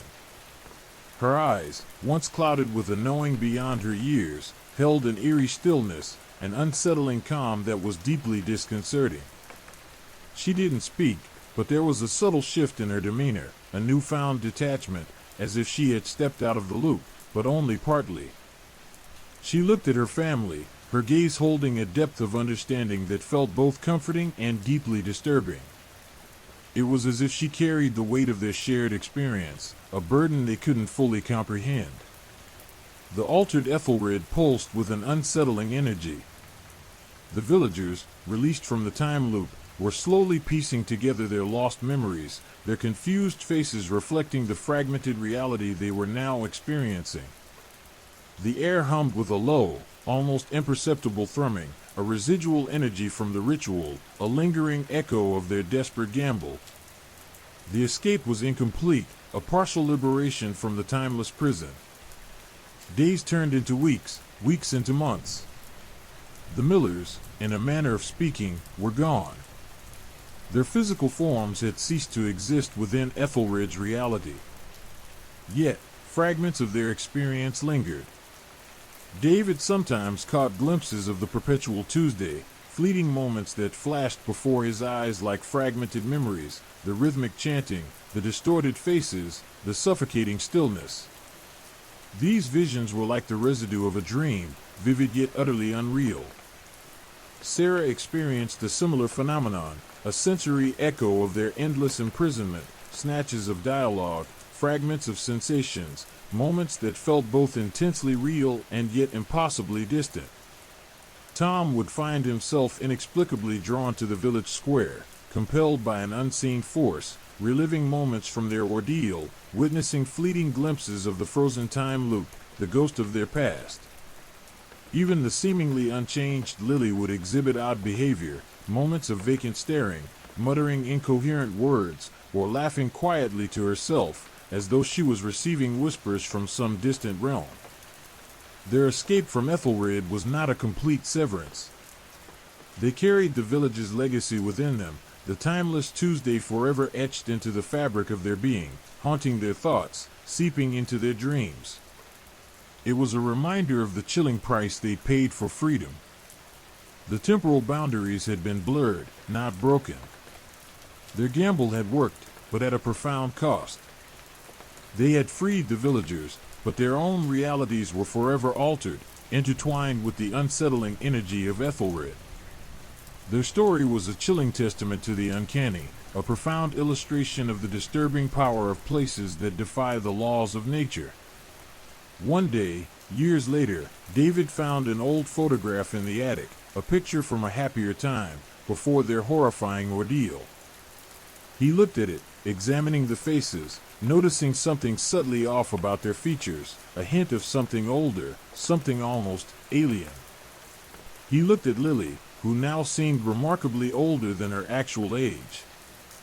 Her eyes reflected an ancient wisdom, far beyond her years. A chill ran down his spine, the unsettling realization dawning. They had not merely escaped Ethelred, they had become a part of its essence, forever bound to the place they had saved. Their physical forms had been sacrificed, but their essence remained, woven into the very fabric of the timeless village. The price of escape was their very souls, their individual existence forever altered, a chilling testament to the power of places that defy the natural order. The village was free, but they remained eternally connected, changed in subtle and profound ways. Their escape had been a paradoxical victory, a salvation that had come at the cost of their own identities, forever tethered to the dark heart of Ethelred. The timeless village had been freed, but the Millers, in a sense, had become its eternal guardians, forever bound to its uncanny reality. Their story, a haunting testament to the terrible price of defying time, would be whispered in hushed tones for generations to come, a grim warning about the terrifying power of places that exist beyond the boundaries of normalcy. The tale of Ethelred and the Millers became a chilling legend, a haunting reminder of the unseen horrors that lurk just beyond our perception, waiting to consume those who dare to tamper with the immutable laws of time and space. The village lived, the Millers persisted, eternally intertwined with its fate, forever bearing the scars of their harrowing escape. Story 5: The Shifting Sands of Harmony Creek. The battered GPS unit blinked accusingly, its tiny screen displaying a message of recalculating. For the 10th time in as many minutes. Rain lashed against the windshield of Elias Thorne's delivery van, blurring the already indistinct country road into a swirling vortex of gray. He muttered a curse, the rhythmic thump of the wipers a counterpoint to the gnawing unease that had settled in his gut since he'd veered off the main highway. He'd been so focused on finishing his route before the storm hit, he'd missed the turn, and now, lost in the labyrinthine backroads of rural Vermont, he was hopelessly adrift. He squinted through the deluge, trying to decipher the barely visible road signs. Each seemed to change slightly with every glance, the lettering wavering like heat rising from asphalt. He was certain he'd just seen a sign pointing towards Harmony Creek, but now it seemed to read Hollow Creek, the letters somehow sharper, more menacing. The very air seemed to crackle with an unsettling energy, a disquiet that went beyond the simple anxiety of being lost in a storm. Finally, through the swirling rain, a cluster of lights appeared, a faint glow in the distance, promising shelter from the storm. As he drew closer, a sense of profound wrongness washed over him. The lights weren't arranged in any logical pattern. They pulsed erratically, casting long, distorted shadows that danced and writhed like living things. The buildings themselves seemed to shift and change, their shapes morphing before his eyes. One moment, he saw a quaint New England farmhouse. The next, it resembled a jagged, Gothic structure that seemed to defy the laws of perspective and gravity. He pulled the van to a stop, the tires crunching on gravel that seemed strangely soft, almost yielding beneath the weight of the vehicle. The town of Harmony Creek, if it could even be called that, lay before him, an unsettling tableau of shifting architecture and erratic lights. The air hung heavy with the scent of damp earth and something else, something indefinably wrong, a subtle undercurrent of decay and decay's opposite, of something nascent and unnerving. He cautiously stepped out of the van, the rain immediately plastering his hair to his forehead. The closer he got to the town, the more disorienting it became. Streetlights flickered, casting grotesque shadows that stretched and twisted, merging with the darkness. Buildings seemed to breathe, their facades shifting and reforming, revealing glimpses of interiors that were both familiar and utterly alien. He saw a glimpse of a cozy living room with a crackling fire, followed by a glimpse of a skeletal, obsidian structure filled with strange geometries that made his head spin. The streets themselves seemed unstable, the cobblestones shifting and rearranging themselves beneath his feet. He had to carefully pick his way through, a dance of avoidance around the shifting landscape. He felt a profound sense of disorientation, a disturbing feeling of being watched, of being scrutinized by unseen eyes lurking in the shadows. He felt exposed, vulnerable, despite the darkness providing cover. The darkness was active and alive, somehow, and it seemed to be watching him, waiting. He tried to focus on his surroundings, trying to orient himself, but his efforts proved futile. Every glance brought a new vista of architectural chaos. A simple Victorian house would morph into an Art Deco masterpiece, then dissolve into a bizarre, impossible structure of interlocking angles and shifting planes.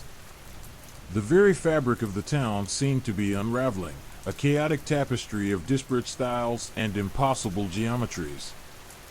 The air hummed with a low, resonant thrum, a disquieting vibration that seemed to resonate within his very bones. He approached a building that seemed to solidify for a moment, its facade resolving into a semblance of order, a general store with a weathered wooden sign creaking in the wind. He hesitated before entering. He felt a strong urge to leave, to escape this unsettling place, but a morbid curiosity held him captive, prompting him to step inside. The bell above the door jangled discordantly, a metallic shriek that echoed unnaturally through the seemingly empty store. The interior was as disorienting as the exterior. Shelves were stocked with items that seemed both familiar and profoundly alien. He saw jars of preserves labeled with indecipherable script, tools that defied description, and unsettling artifacts that seemed to shift and writhe in their display cases. He saw a box of dusty, old-fashioned playing cards, but when he reached for them, his fingers passed through the box as if it were a phantom. He stared at his hand, wondering if he was losing his mind. Suddenly, a voice echoed from behind him, raspy and low, a guttural murmur that seemed to come from everywhere and nowhere at once. "Lost, are you?" it rasped. He spun around, his heart pounding in his chest, but there was no one there. The store remained eerily empty, its shelves still filled with their unsettling contents. The feeling of being watched intensified. The shadows seemed to deepen, to writhe more menacingly. He decided to leave. That decision was, he realized, the most sensible decision he'd made all night. The way out, however, seemed to shift and change just as the rest of the town did. A door that had been there a moment before vanished, replaced by an unyielding wall of solid rock. Then a different door would materialize, only to transform into something else entirely. He felt a primal fear coursing through him, something ancient, deep-seated. As he stumbled through the chaotic streets, he noticed the villagers. They were few and far between, their faces obscured by shadows and distance, their movements unsettlingly fluid and unnatural. They moved with a strange, hypnotic grace, their eyes following his every move. Their silence was heavier than any shouted warning. They were akin to the town itself, shifting and changing, sometimes appearing almost human, then dissolving into something unsettlingly other. The line between reality and nightmare was blurring, the edges dissolving into the swirling chaos. The rain continued to fall, a relentless deluge that mirrored the turmoil in his soul. He was trapped, lost in a town that existed outside the boundaries of space and time, a place where the very laws of reality seemed to bend and break. Harmony Creek was not just a town, it was an entity, a living, breathing nightmare that fed on the disorientation and fear of its visitors. And Elias Thorne, the unsuspecting delivery driver, had become its newest prey.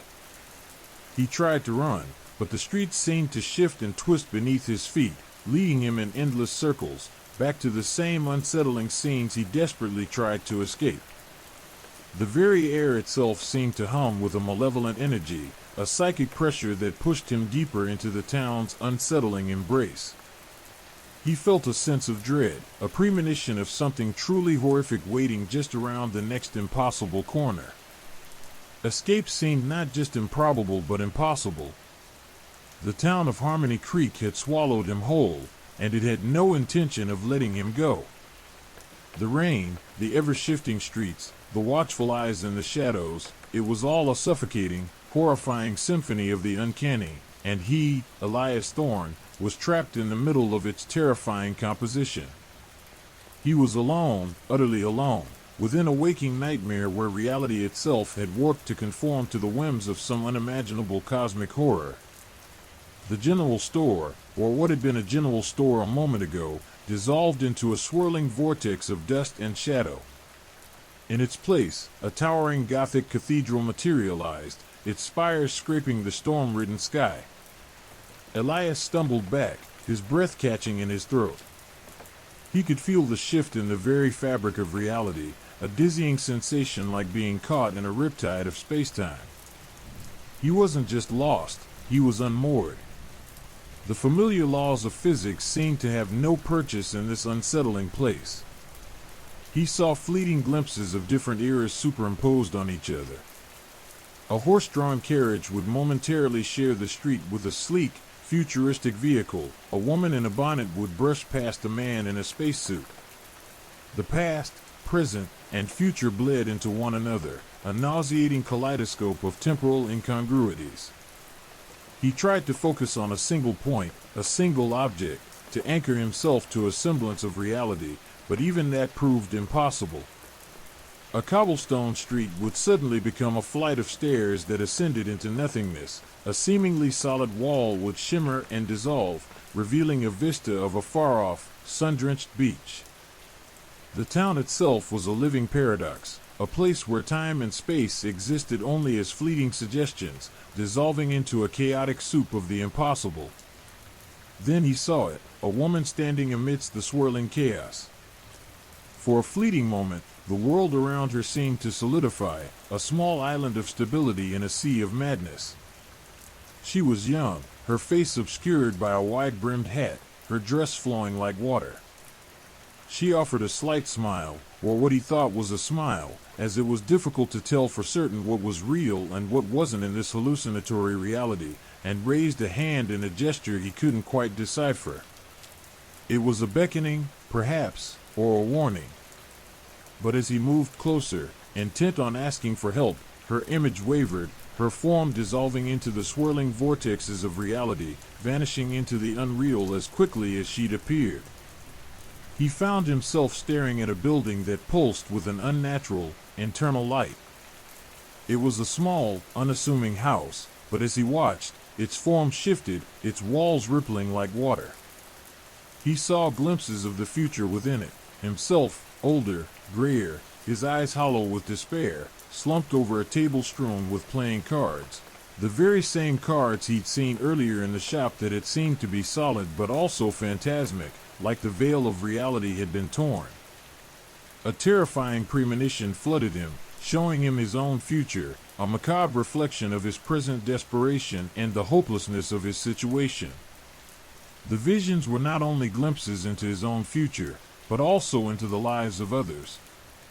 He saw fragments of lives lived and lost within the town, a child's laughter echoing in an empty playground, a lover's quarrel in a room that dissolved into a spider's web, the agonizing death rattle of an old man in a bed that morphed into a coffin.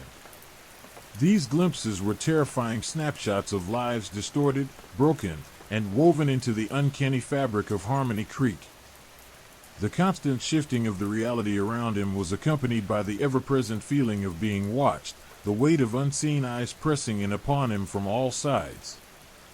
The silence of the town was punctuated by the eerie sounds of shifting stones and twisting wood, a constant whisper of the town's unsettling machinations. He tried to gauge the passage of time, but it was a pointless endeavor. Minutes stretched into hours, and hours compressed into seconds. His sense of chronology crumbled, the past and future merging into a suffocating present. Was it hours he had been walking these shifting streets, or days, or years? Time became a meaningless concept, something that was simultaneously everywhere and nowhere. Even the rain itself felt like a shifting entity, sometimes a gentle drizzle, other times a torrential downpour.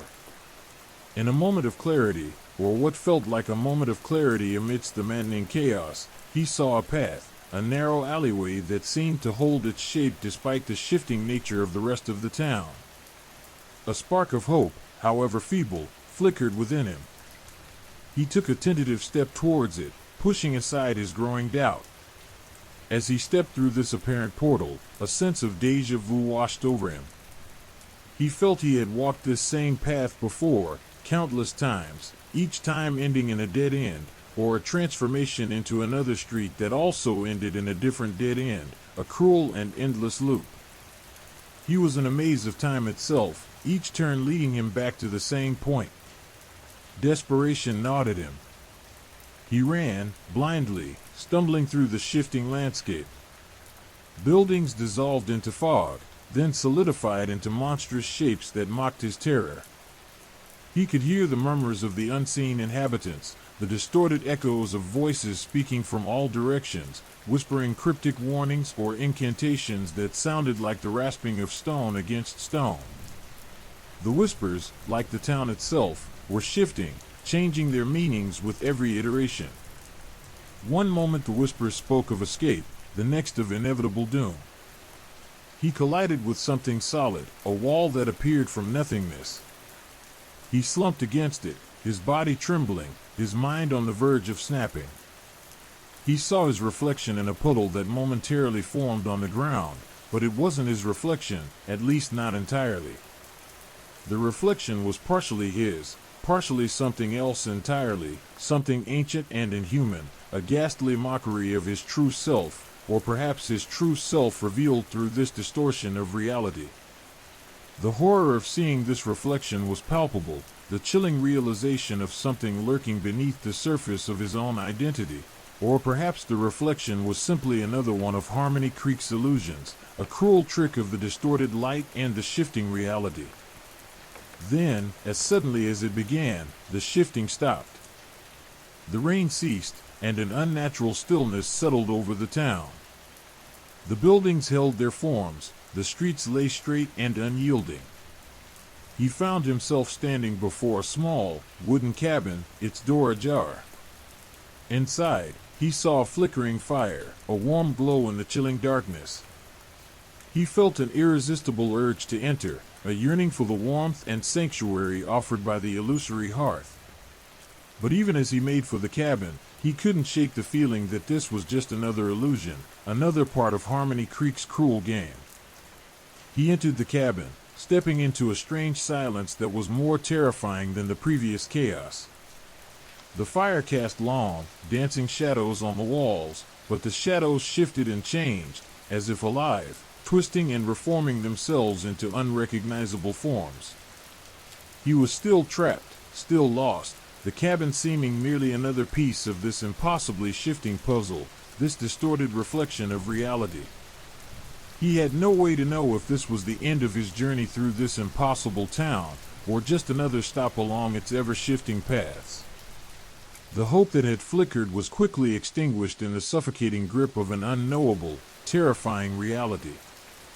He was stranded in an eternally shifting landscape, in a town where time and space were not merely bent but broken, a town that lived and breathed in the heart of the uncanny, and Elias Thorne, lost and broken, was trapped within its terrifying embrace. A figure emerged from the swirling mist that had momentarily cleared near the cabin. It was a woman, her face obscured by a hooded cloak, her movements oddly jerky, as if her limbs were disjointed puppets. She didn't seem to notice Elias, her gaze fixed on something beyond him, something only she could perceive in the shifting landscape. Her presence felt less like a person and more like a manifestation of the town itself, a walking paradox as unstable as the reality around them. He watched her for a moment, hesitant to approach. The woman moved with a peculiar grace, despite her unsettling gait. She glided along the unstable ground as if walking on air, unaffected by the tremors that rattled the cabin. Occasionally, her form flickered, her image wavering for a fraction of a second, before solidifying again. It was as if she was phasing in and out of reality, a specter tethered to this surreal place. Another figure appeared, a man this time, his clothes tattered and stained. He seemed older than the woman, his movements slow and deliberate. He carried a weathered wooden staff, its surface etched with strange symbols that shifted and changed before Elias's eyes, mirroring the fluctuating nature of the town itself. He moved with a quiet determination, as if on a mission that only he understood. The pair never interacted. They moved through the shifting landscape with an unnerving familiarity, as if this constant flux was their natural environment. They were like ghosts, spectral inhabitants of a town perpetually caught in a state of metamorphosis. Elias wondered if they were aware of him, if they even registered his presence in their shifting reality. He saw more of these figures over the following hours, or was it days? Time held no meaning here. They moved through the town with an almost dreamlike quality, their forms blurring at the edges, their features indistinct. They seemed to inhabit a separate plane of existence, their interactions limited to brief, almost imperceptible gestures. One figure, a child, caught Elias' attention. The child played with a ball, its color shifting from red to green to blue, constantly changing, mirroring the unstable reality around it. The child's laughter was a dissonant, unsettling sound, echoing eerily through the shifting streets. They all seemed as trapped as he was, these inhabitants of Harmony Creek, existing in a perpetual state of flux. There was no sense of community, no shared experience of fear or despair, just a quiet acceptance of the town's strange, ever-changing nature. He tried to approach one of them, a wizened old woman with eyes that seemed to hold the wisdom of centuries, or was it millennia? Her face was etched with wrinkles that seemed to shift and rearrange themselves like the town itself. As he neared her, her form began to waver, her features blurring into an indistinct mass. Before he could speak, she dissolved into the mist, leaving him alone once more. Their silence was as unsettling as the town's constant shifting.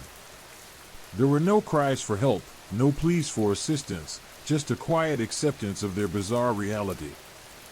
It was as if they had grown accustomed to the constant flux, their lives interwoven with the town's unsettling metamorphosis. Their quiet acceptance was perhaps the most terrifying aspect of their existence.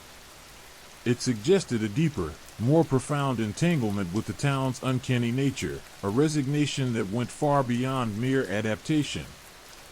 The inhabitants seemed almost resigned. There was an eerie stillness about them, a strange passivity that amplified the unsettling atmosphere.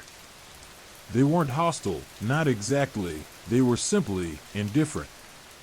Their existence felt as much a part of the shifting landscape as the buildings and streets, their movements fluid and effortless amidst the ceaseless change.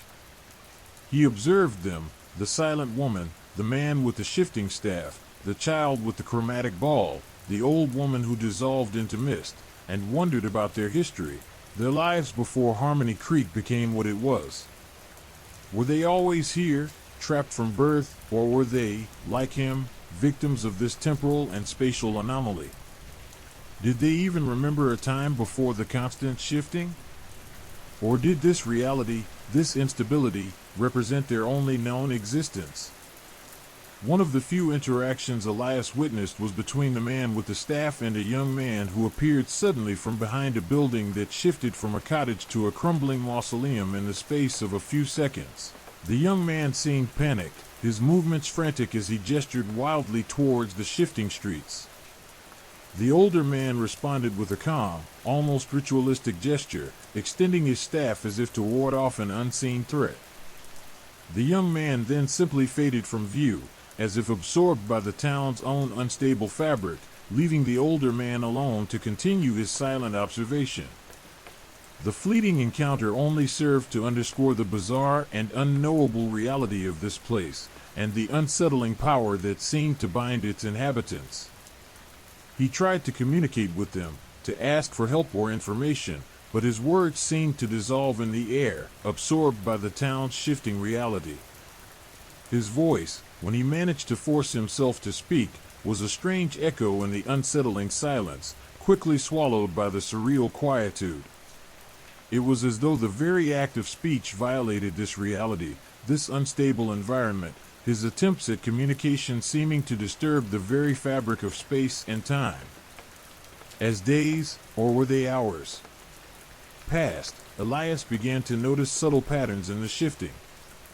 The chaotic transition seemed less random, more like a deliberate orchestration, a macabre dance of time and space guided by some unseen, unknowable force. Certain buildings seemed to reappear in different forms, certain streets aligned in different configurations, suggesting that this chaotic reality wasn't entirely random, but subject to some hidden, unsettling rules that he was only just beginning to glimpse. He felt a chilling, almost cosmic dread as he began to understand that this was more than just a shifting town. This was a deliberate manipulation of reality, a bizarre, alien game. The inhabitants, he realized, were not merely trapped, they were players in this cosmic game, their lives inextricably linked to the town's erratic behavior. They were not just victims, but an intrinsic part of the unsettling landscape, perhaps even the key to unlocking the secrets of Harmony Creek. Their quiet acceptance, their eerie stillness, was not resignation, it was a quiet complicity, an almost ritualistic adherence to the town's unseen rules. The longer he observed them, the more Elias sensed a profound connection between the town's inhabitants and its shifting nature. They weren't merely living in it, they were a part of it, almost indistinguishable from the landscape itself. This disturbing realization solidified the terrifying truth of Harmony Creek, a place where the lines between life, the landscape, and the supernatural were utterly blurred, leaving Elias increasingly unsure of what was real, what was illusion, and what was his own sanity beginning to crumble. He was lost, alone, and seemingly doomed, trapped in a town that defied the laws of reality and lived, shifted, and died according to rules entirely beyond his comprehension. The relentless shifting continued. Buildings morphed before his eyes, streets rearranged themselves like pieces on a cosmic chessboard, and the very ground beneath his feet felt like quicksand, threatening to swallow him whole. Elias, driven by a primal need for stability, a desperate yearning for something constant in this chaotic maelstrom, began a frantic search for a fixed point, a place untouched by Harmony Creek's unsettling metamorphosis. He explored the town's ever-changing landscape, his steps echoing in the eerie silence, punctuated only by the sporadic creaks and groans of shifting structures. Each corner he turned revealed a new, unsettling permutation of the town's layout. A familiar building, glimpsed moments before, might now be a dilapidated shack, or perhaps vanish entirely, replaced by a swirling vortex of mist. His sense of direction crumbled, his bearings lost in the town's ever-fluctuating geometry. He stumbled upon a small, unassuming alleyway, tucked between a structure that oscillated between a bakery and a butcher shop. The alley itself seemed oddly resistant to the town's transformations, remaining relatively static amidst the surrounding chaos. It was a pocket of stillness in a sea of flux, a tiny island of stability in a boundless ocean of change. Hope, fragile as a butterfly's wing, fluttered in his chest. The alley was narrow and dark, lined with overflowing bins and forgotten relics of a reality that seemingly no longer existed. The air hung heavy with the scent of damp earth and decaying vegetation. He pressed deeper into the alleyway, his heart pounding a frantic rhythm against his ribs. He felt a strange sense of anticipation, a mixture of hope and apprehension. As he moved further, he noticed a faint luminescence emanating from the end of the alley. It was a soft, ethereal glow, pulsating gently like a heartbeat. He quickened his pace, his breath catching in his throat. Could this be the answer, a haven, a refuge from the town's relentless transformations? The glow intensified as he drew closer, revealing a small, wooden door set into a brick wall. The door, unlike everything else in Harmony Creek, remained unchanging, steadfast amidst the surrounding chaos. It was as if time itself had paused around it, creating a tiny sanctuary from the town's temporal distortions. He cautiously reached for the doorknob, his fingers trembling slightly.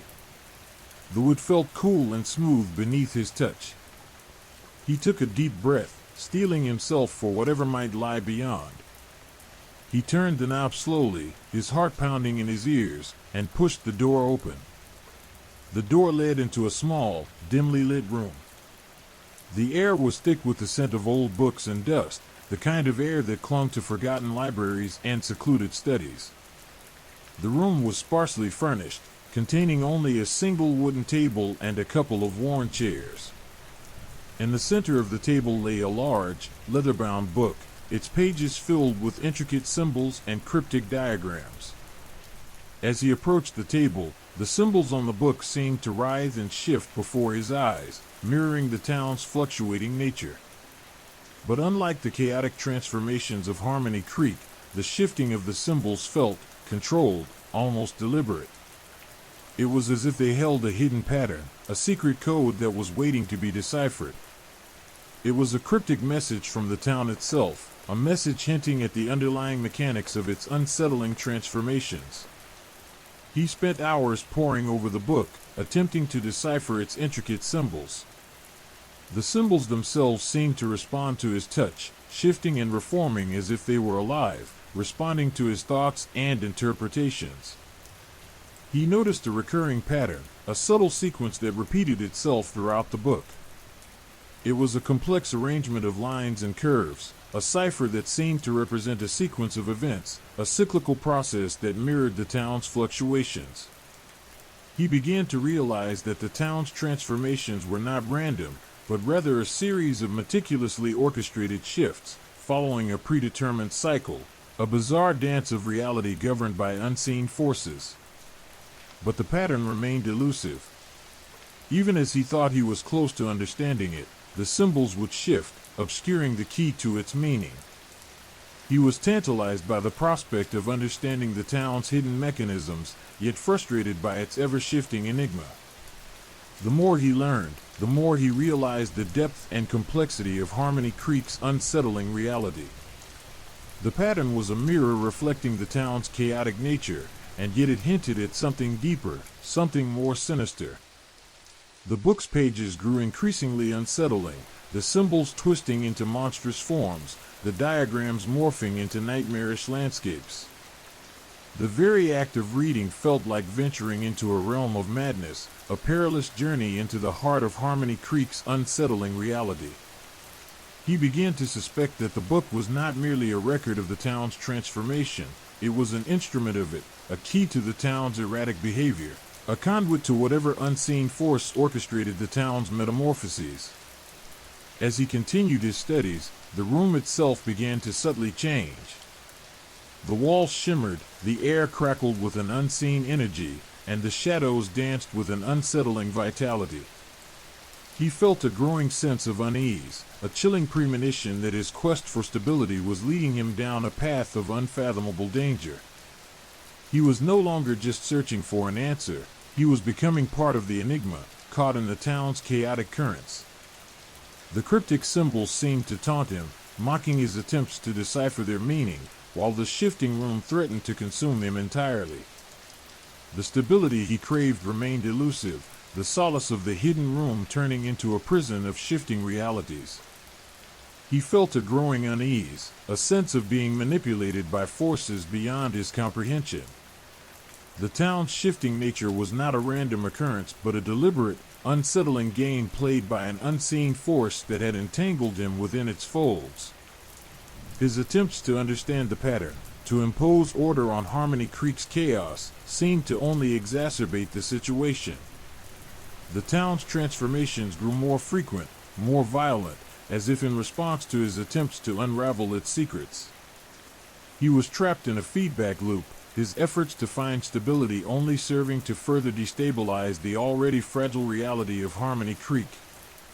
His initial hope had given way to a chilling dread, his desperate search for stability transforming into a terrifying struggle for survival in a place where the very fabric of reality was unraveling. The patterns, once intriguing, now felt malevolent, each symbol a chilling reminder of his precarious position in this nightmarish town. The once comforting stillness of the alleyway had now become a claustrophobic reminder of his confinement. The hidden room, once a sanctuary, now felt like a pressure cooker about to explode, the heat rising with every passing moment. He was trapped, not just by the town, but by his own insatiable desire to understand the unknowable. The realization struck him like a physical blow. He wasn't merely deciphering a code, he was actively participating in Harmony Creek's unsettling dance. The book wasn't a passive observer, it was a conductor, its shifting symbols orchestrating the town's chaotic symphony. A cold dread, sharper than any blade, pierced through his fleeting hope. He slammed the book shut, the sound echoing unnervingly loud in the suddenly oppressive stillness of the room. He scrambled back, his heart hammering against his ribs, a frantic drumbeat accompanying the rising sense of panic. The room, previously a refuge, now pulsed with a menacing energy, the air thick with a palpable tension. The walls seemed to breathe, expanding and contracting in a slow, rhythmic pulse that mirrored the frantic rhythm of his own heartbeat. Shadows writhed and elongated, transforming familiar shapes into grotesque parodies, playing tricks on his eyes and twisting his already frayed nerves. The door, once a symbol of escape, now appeared distant, almost unreachable, a mirage in a shifting landscape of fear. The alleyway, the supposed sanctuary, was shrouded in an unnatural darkness that felt heavier than the night itself, the very air refusing to yield the path to freedom. In a desperate bid for escape, he lunged for the door, his hands scrabbling at the smooth, cool wood. But as his fingers brushed against the knob, the door shifted. It didn't simply change its appearance, its very essence altered. It morphed, becoming a window, a wall, then a swirling vortex of chaotic energy before settling into a solid, featureless expanse of brick. He was trapped. He stumbled back, his hope collapsing into the abyss of despair. The room intensified its assault, the walls closing in, the shadows twisting into grotesque shapes that mocked his every fear. The symbols in the book, imprinted on his mind, danced behind his eyelids, a constant reminder of the terrible knowledge he had stumbled upon, a knowledge that was now actively turning against him. Driven by primal instinct, he fled the room, abandoning the book, the unsettling secrets, and the tantalizing, dangerous knowledge it held. He plunged back into the chaotic alleyway, determined to find another route, another way out. But the alley itself felt different now. The stability he had initially perceived was a cruel illusion, a momentary respite before a far greater terror. The walls shifted, the ground twisted beneath his feet, and the darkness pressed in on him, suffocating and overwhelming. He ran blindly, his senses assaulted by the town's capricious nature, each turn revealing a new, more terrifying manifestation of Harmony Creek's unstable reality. He stumbled through streets that rearranged themselves, buildings that morphed into monstrous parodies of their former selves, and landscapes that defied logic and reason. The town was actively resisting his escape, as if it were a sentient being determined to keep him prisoner within its shifting confines. Finally, he burst out onto what he thought was the edge of Harmony Creek, his body screaming in protest from the exertion, his mind battling against the chaos. But he was not free. The familiar landscape of the surrounding countryside was subtly distorted. Trees bent at impossible angles, the horizon wavered, and the very air felt wrong, as if the laws of physics themselves were bending to Harmony Creek's malevolent will. He collapsed, exhausted and broken, onto the uneven ground, his heart pounding a frantic rhythm against his ribs.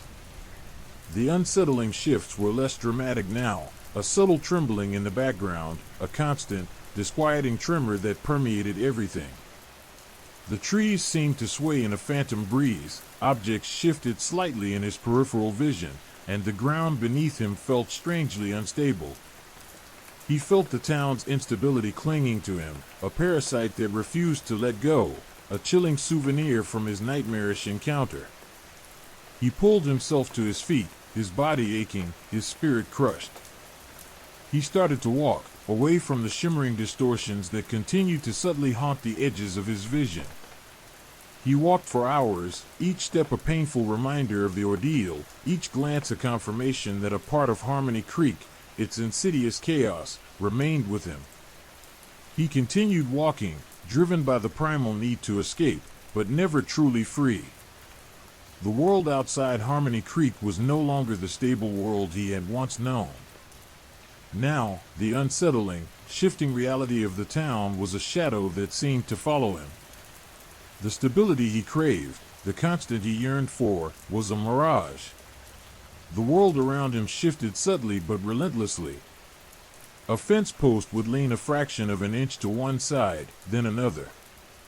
The clouds would briefly coalesce into unsettling shapes, dissolving back into their usual forms only to recombine in different, equally disturbing configurations.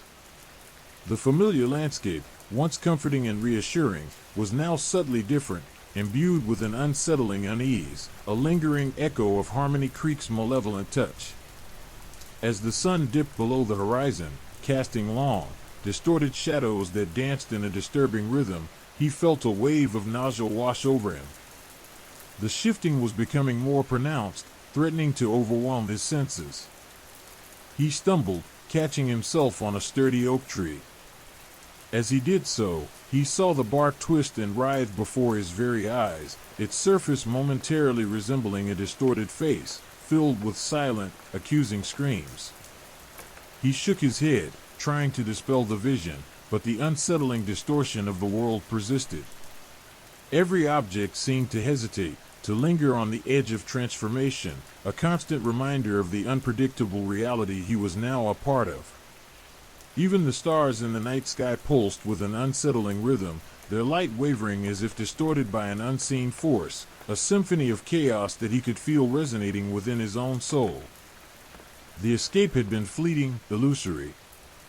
Harmony Creek, and all its disturbing, reality-warping glory, had left an indelible mark, its unsettling influence continuing to manifest within the world outside its boundaries.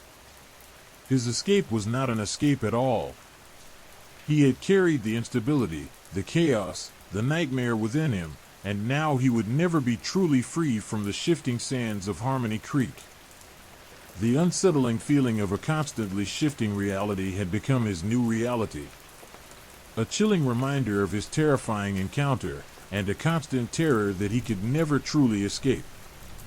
The escape had failed, the town continued to shift, not just in place, but within his very being. If you've made it this far, you've heard the whispers. The static doesn't lie. If something felt too close tonight, it probably was. Subscribe for more tales that reach through the dark. Drop a comment below. What time is it right now where you are? And who's watching with you?